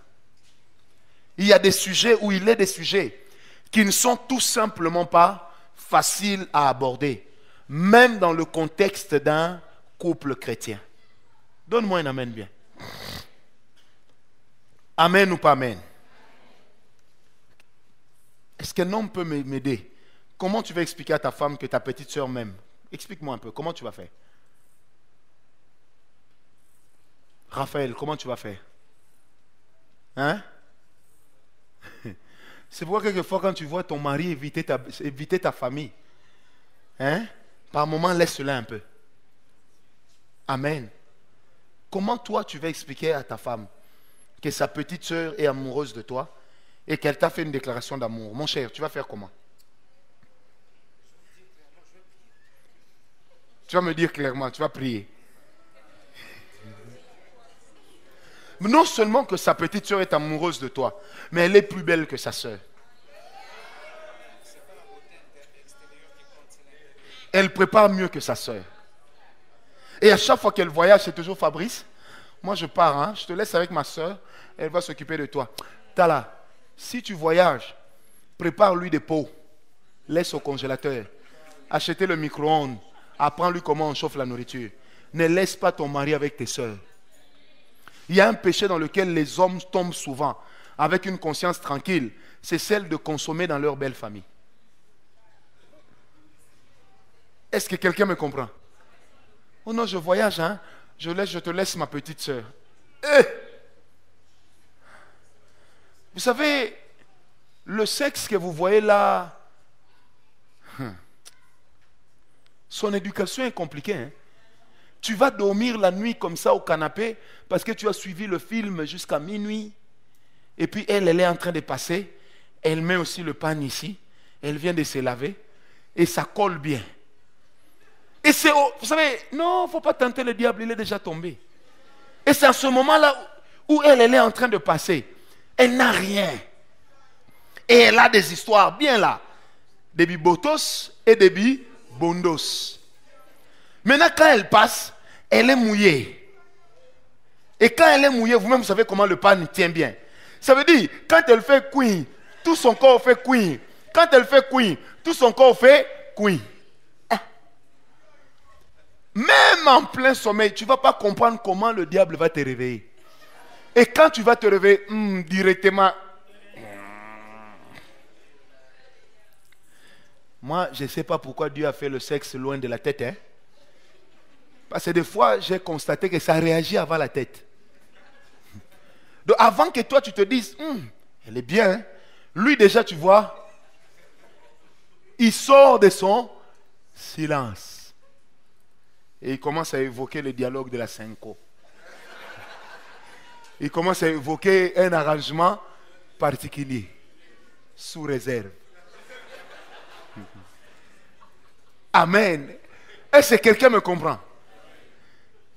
À l'époque, on a encadré une sœur et j'ai donné une parole de connaissance qu'il y a une sœur ici qui sort avec son beau-frère. Elle est venue me voir après, elle me dit, je sors avec mon beau-frère, mais je n'ai jamais voulu que ça arrive. J'habitais chez eux, on n'avait qu'une seule douche. C'était à l'extérieur de la maison. Et dans cette maison, il faisait particulièrement chaud dans ma chambre. Je ne pouvais jamais dormir sans me laver. Et ma sœur était enceinte. Et quand elle était tombée enceinte, elle est devenue paresseuse. Elle ne faisait plus rien. Et quand elle ne faisait plus rien, elle ne se donnait plus non plus. Un jour, je venais de me laver, j'avais mon essuie autour de moi. Et quand je suis passé devant lui, j'ai seulement remarqué qu'en fermant la porte ne s'est pas fermée parce qu'il a mis son pied. Elle dit, il est entré. Il m'a pris par la force. J'ai commencé à me poser la question, si je crie, ma sœur pourra dire que c'est moi qui l'ai provoqué.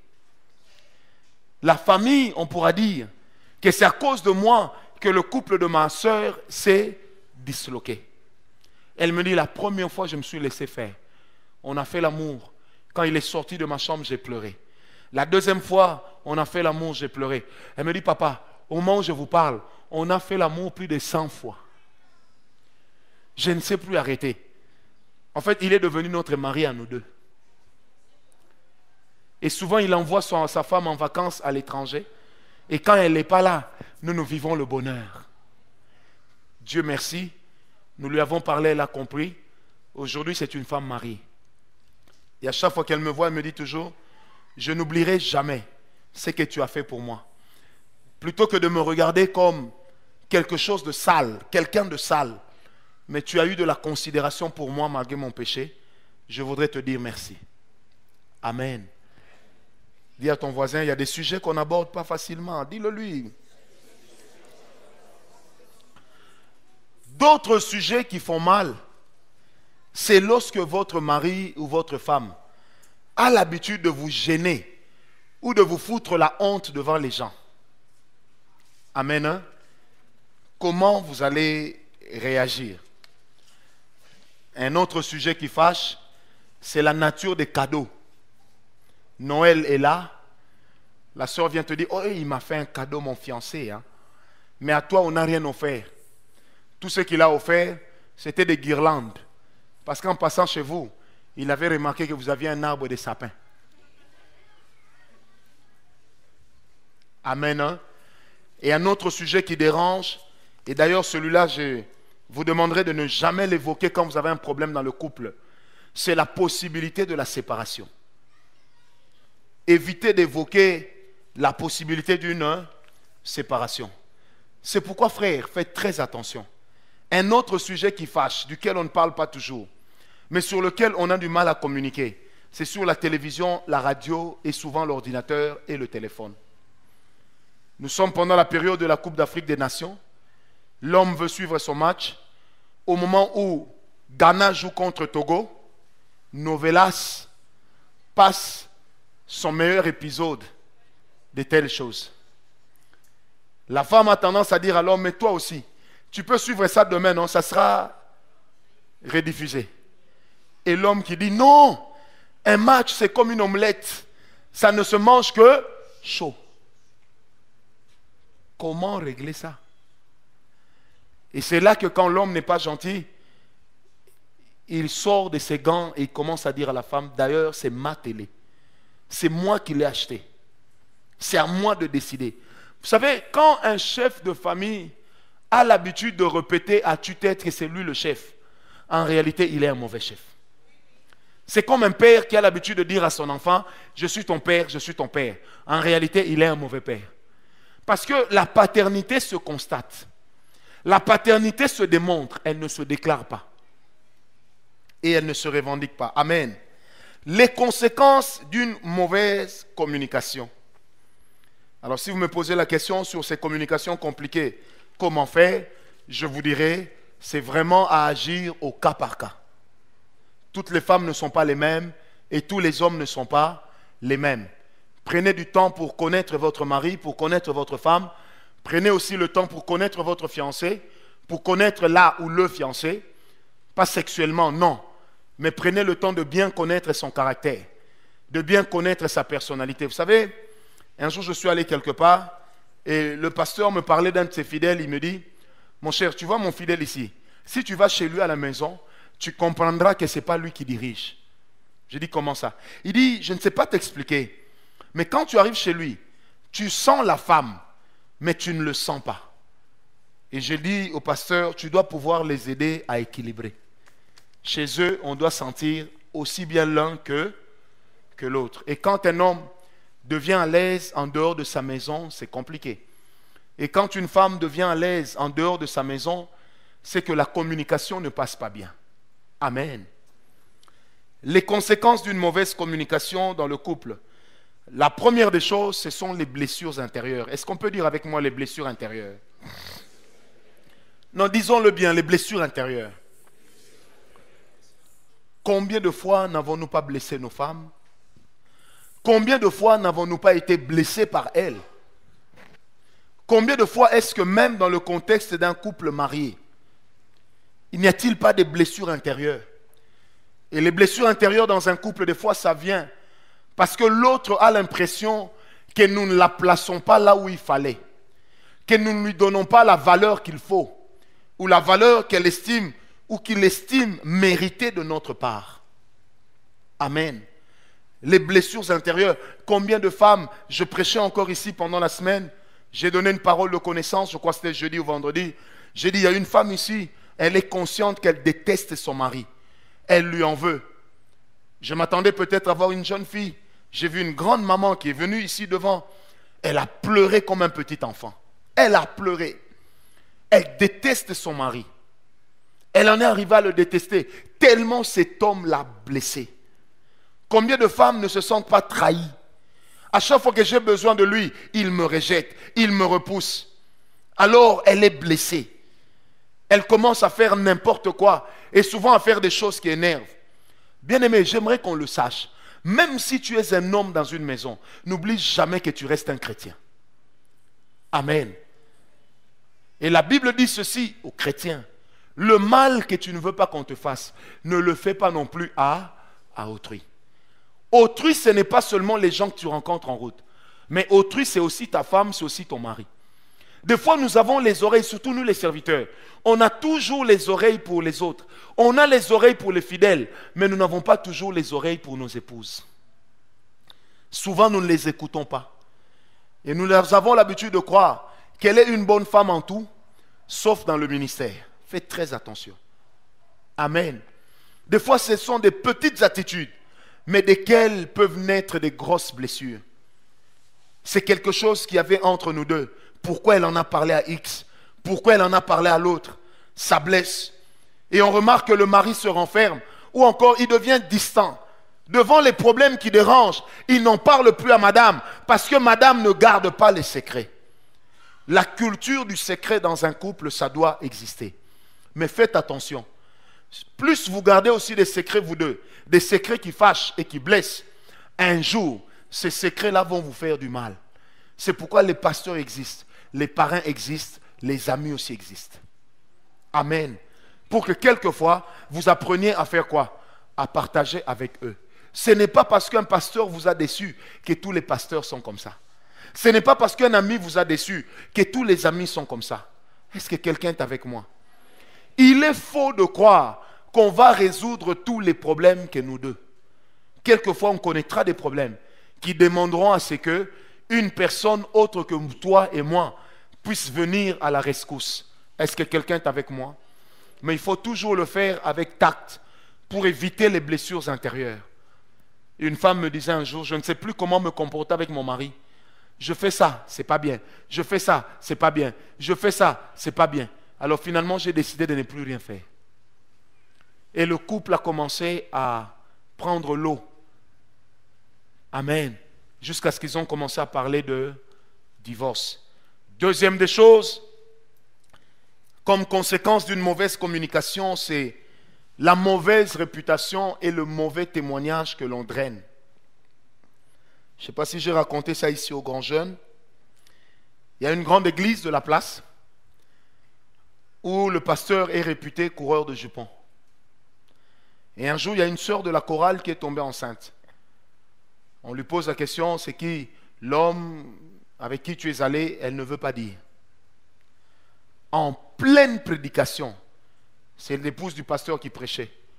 Elle s'arrête et puis elle regarde la choriste. Toi, je te dis, je ne veux plus te voir avec mon mari. Si ta grossesse là est de lui, tu vas voir. En fait, elle a informé même les gens qui ne savaient pas qu'il était coureur de jupons.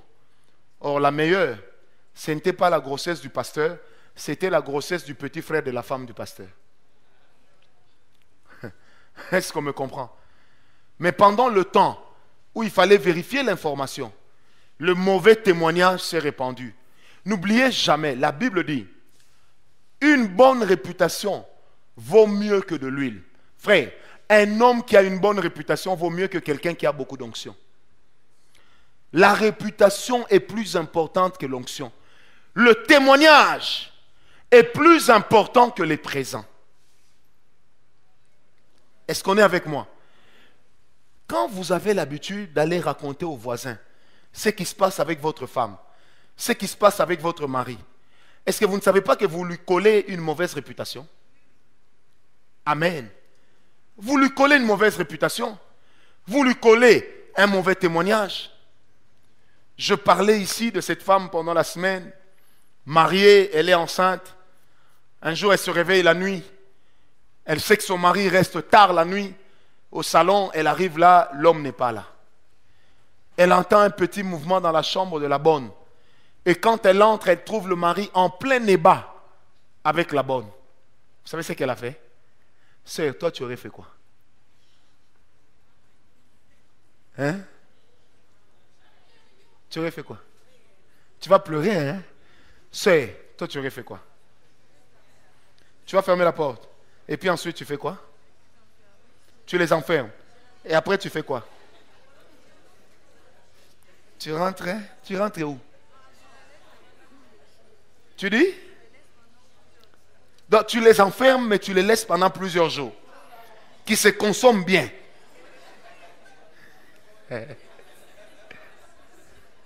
L'Ikobe, toi tu as l'air spirituel. Oh, rabababa. Chanta rabayababa.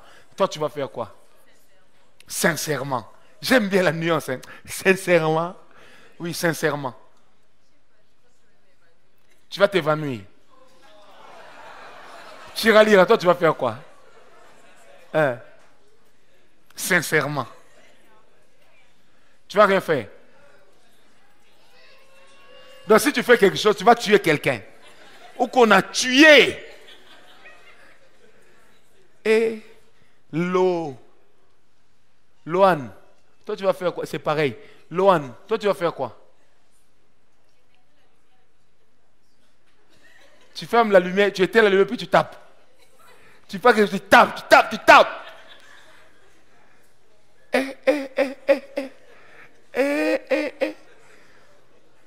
Bernardine, toi tu vas faire quoi? Oh, moi je ne comprends pas. Je vous pose la question.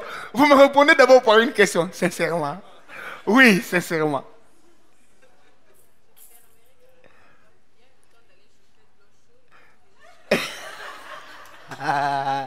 Elle va fermer calmement la porte. Le temps d'aller chercher de l'eau chaude.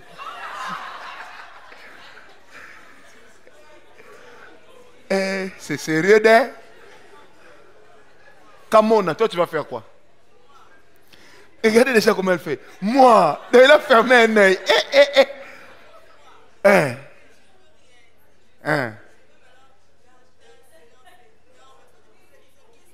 Un silence énorme. Énorme comment? Comme ça? Mamma mia. Frère, ces femmes-là, si vous les épousez, il faut bien vous tenir de... Ruth, toi tu vas faire quoi? Hein? Ça viendra sur place. Oh, tu vas chanter Shama.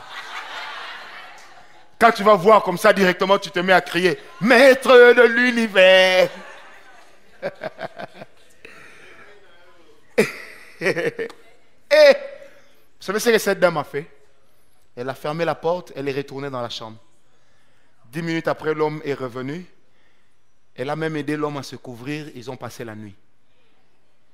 Et le 31 du même mois, quand elle a payé à la bonne son salaire, 2 semaines plus tard, elle a dit à la bonne, maintenant je crois que c'est bon, tu peux partir, je me passerai de tes services. Elle me dit 19 ans après, ni la bonne, ni mon mari n'ont déjà su que je les avais vus. J'ai dit à cette femme, tu viens d'une autre planète.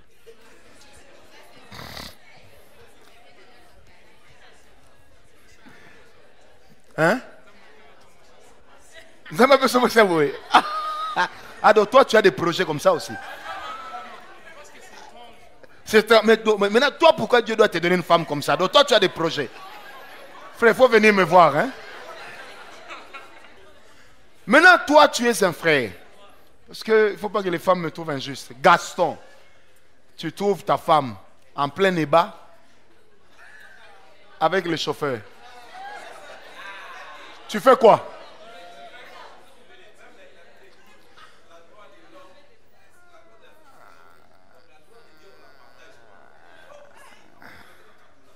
Hein.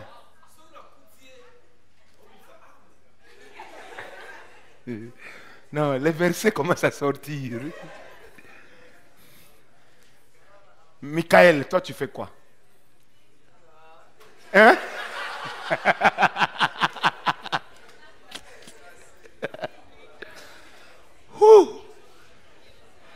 Eh ben, toi tu fais quoi?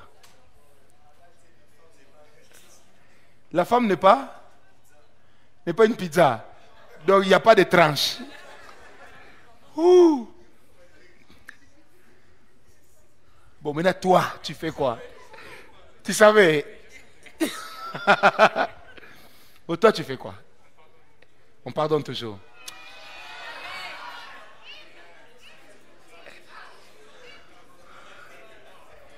Moi, il ne faut même pas me demander ce que je vais faire. Je sais déjà ce que je vais faire. Mais je ne vous dirai pas.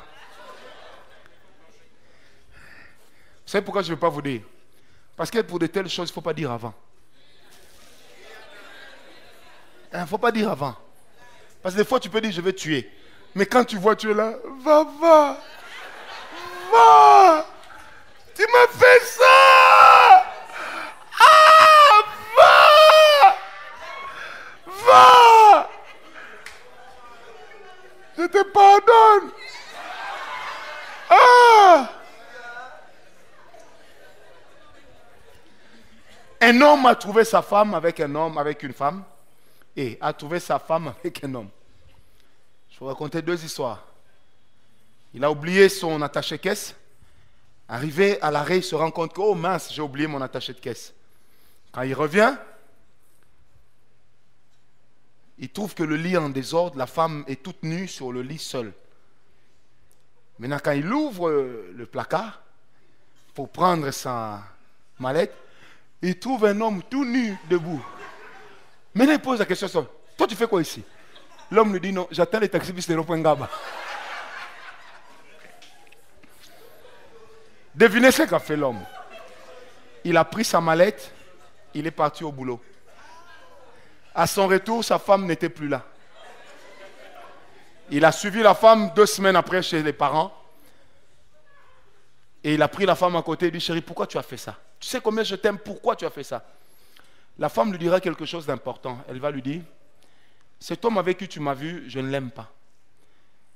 Mais ça fait 5 mois que tu ne m'as plus touché. Tu n'as le temps que pour ton travail. Tu sors à 5 heures, tu rentres à minuit, tu dors, tu manges à peine. Tu m'as tellement manqué que j'ai pris cet homme, mais en pensant à toi. L'homme a commencé à pleurer, il s'est agenouillé. Il a dit à la femme, je comprends que c'est à cause de moi. C'est à moi de te demander pardon.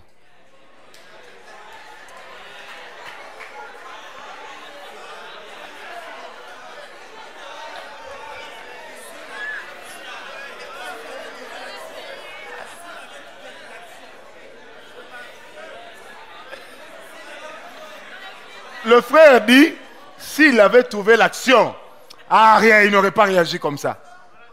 Vous vous dites quoi? Est-ce qu'il a mal agi ou bien agi? Voilà, la sœur a dit, on ne traite pas les conséquences, on traite la cause.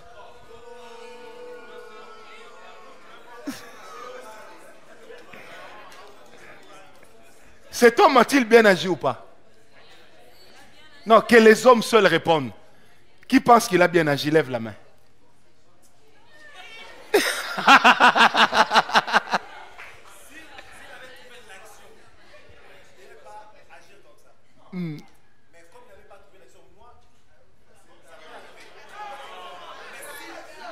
Donc s'il avait fait action.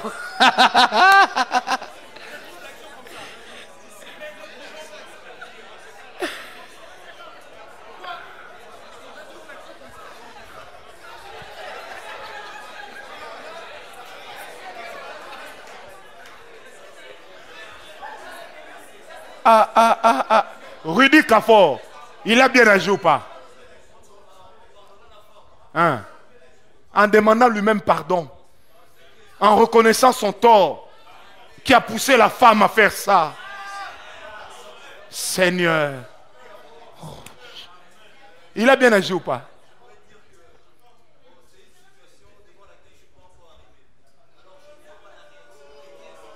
Non, je n'ai pas dit que c'était toi. J'ai demandé que toi tu juges.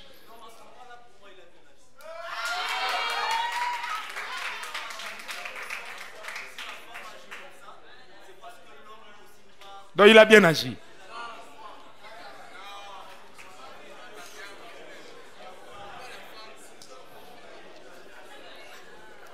Il a bien agi. Il a bien agi. Il a mal agi. Trop même. Eh, Jérémie, il a bien agi. Hein? Ah, il a récupéré bon. Aïe, aïe, aïe, aïe, aïe, aïe. Eh, il y a des versets qui sont sortis. Bon, amen. Hein? Aussi me poser la question s'il a bien agi ou pas en tant que prédicateur.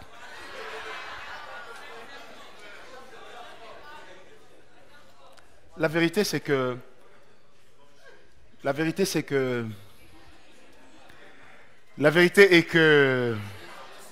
qu'il a bien agi. Pour une simple raison, parce que nous ne souhaitons pas que ça arrive.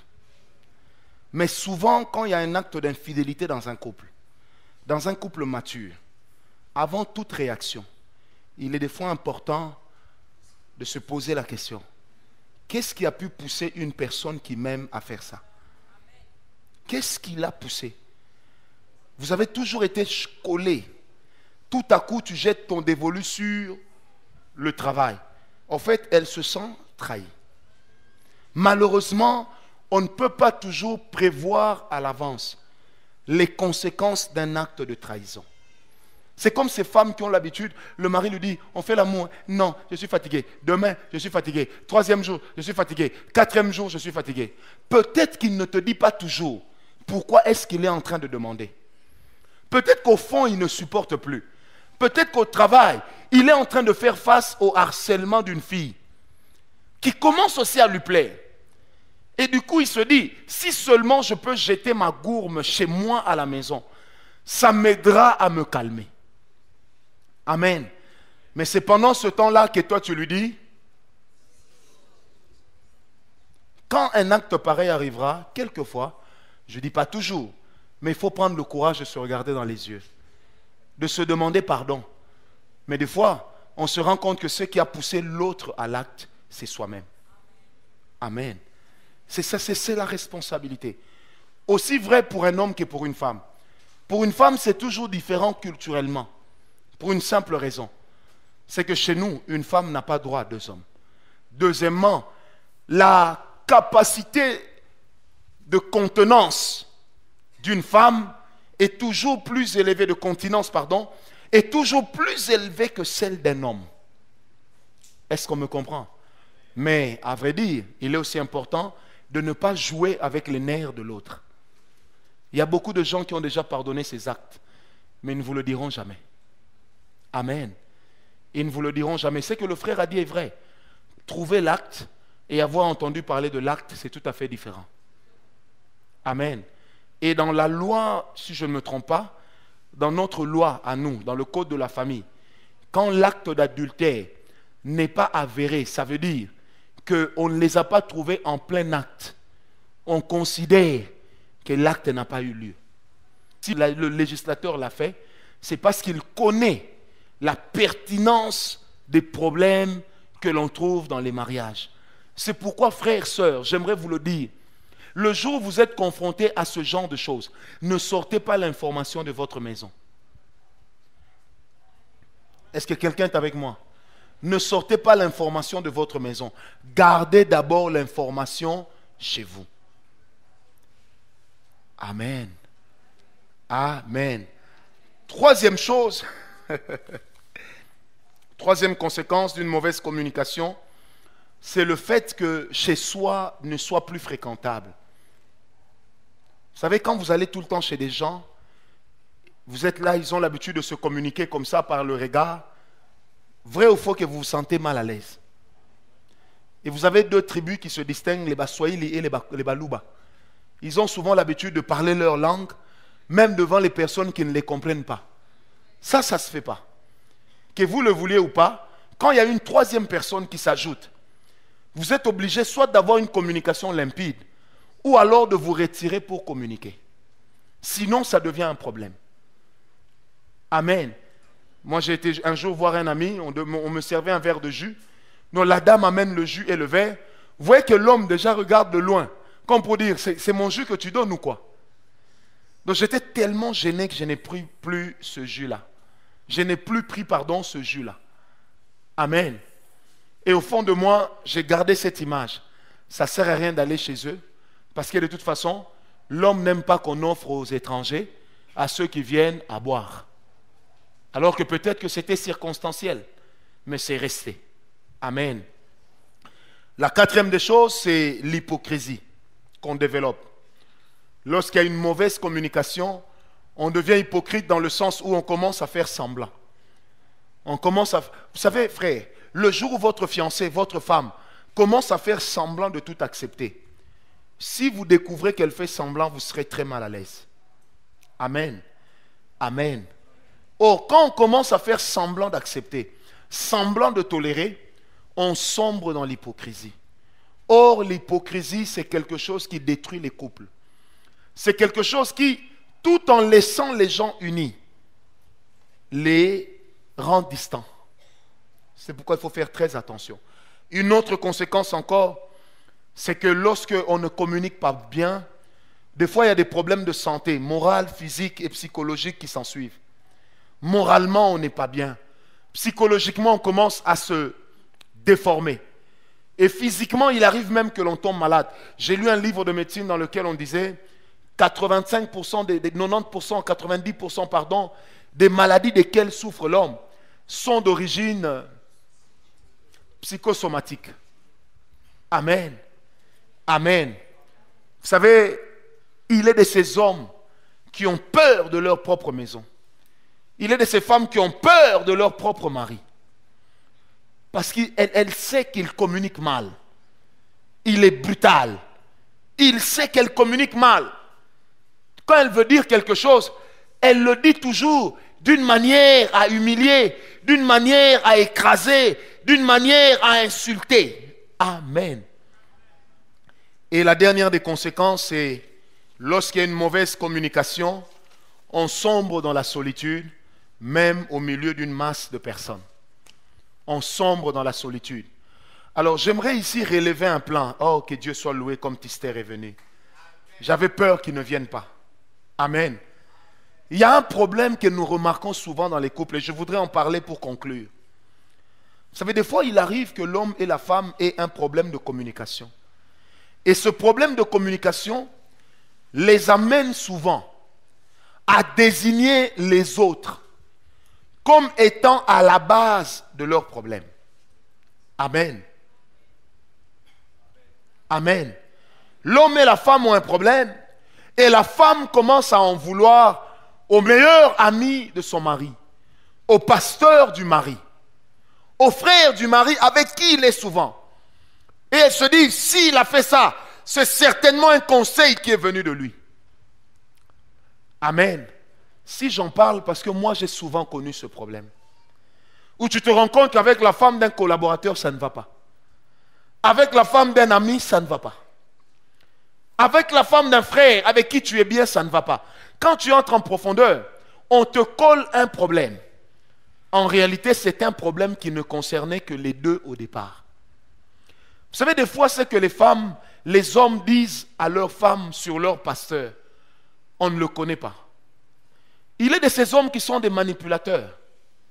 Il sait que la femme écoute beaucoup le pasteur. Et quand il veut faire passer une décision, il dit, d'ailleurs, c'est le pasteur qui m'a conseillé. Le pauvre pasteur innocent va seulement se rendre compte que la femme ne vient plus à l'église. Quel est le problème? Comment la chose lui a été présentée? Problème de communication. Amen. Vous allez voir l'homme qui déteste les amis de sa femme. Le problème, c'est lequel? C'est qu'il est aussi de ces femmes qui ont l'habitude d'inventer les choses pour se sortir d'une situation litigieuse. Tu dis, chérie, si elle avait agi comme ça, ce n'était pas moi. D'ailleurs, c'était ma copine qui m'avait dit ça. Elle ne mourra plus. Pour toi, ça a été une voie de sortie. Mais pour lui, c'est une prison dans laquelle tu l'as enfermé. Ta copine est mauvaise. Quand vous avez un problème de communication dans votre foyer, ne rejetez jamais la responsabilité sur les autres. Les premiers responsables, c'est d'abord vous deux. Amen. Je répète et je conclue. Quand il y a un problème de communication dans un couple, le problème, ce n'est pas d'abord les autres. Le problème, c'est d'abord vous deux. Le problème, c'est que vous deux, vous ne savez pas communiquer. Le problème, c'est que peut-être chacun de vous est en train de camper sur une position. C'est de là que vient souvent le problème. Est-ce qu'on me donne un amen? Très bien. C'est pourquoi le meilleur des remèdes demeure l'amour, la prière et les conseils. Amen. L'amour, celui qui aime, pardonne. Celui qui aime, supporte. Ensuite, la prière. Parce que là où nous ne pourrons pas nous élever, Dieu nous aidera. Et ensuite, les conseils. Parce que la Bible dit, c'est par la multitude des conseils que le chemin du juste fait quoi? S'aplanit. Que Dieu vous bénisse. Maître de l'univers, tu règnes à jamais. Il y a plusieurs dimensions de la foi. Ressens le parfum de mon Tout comme il y a adoration. plusieurs niveaux d'espérance.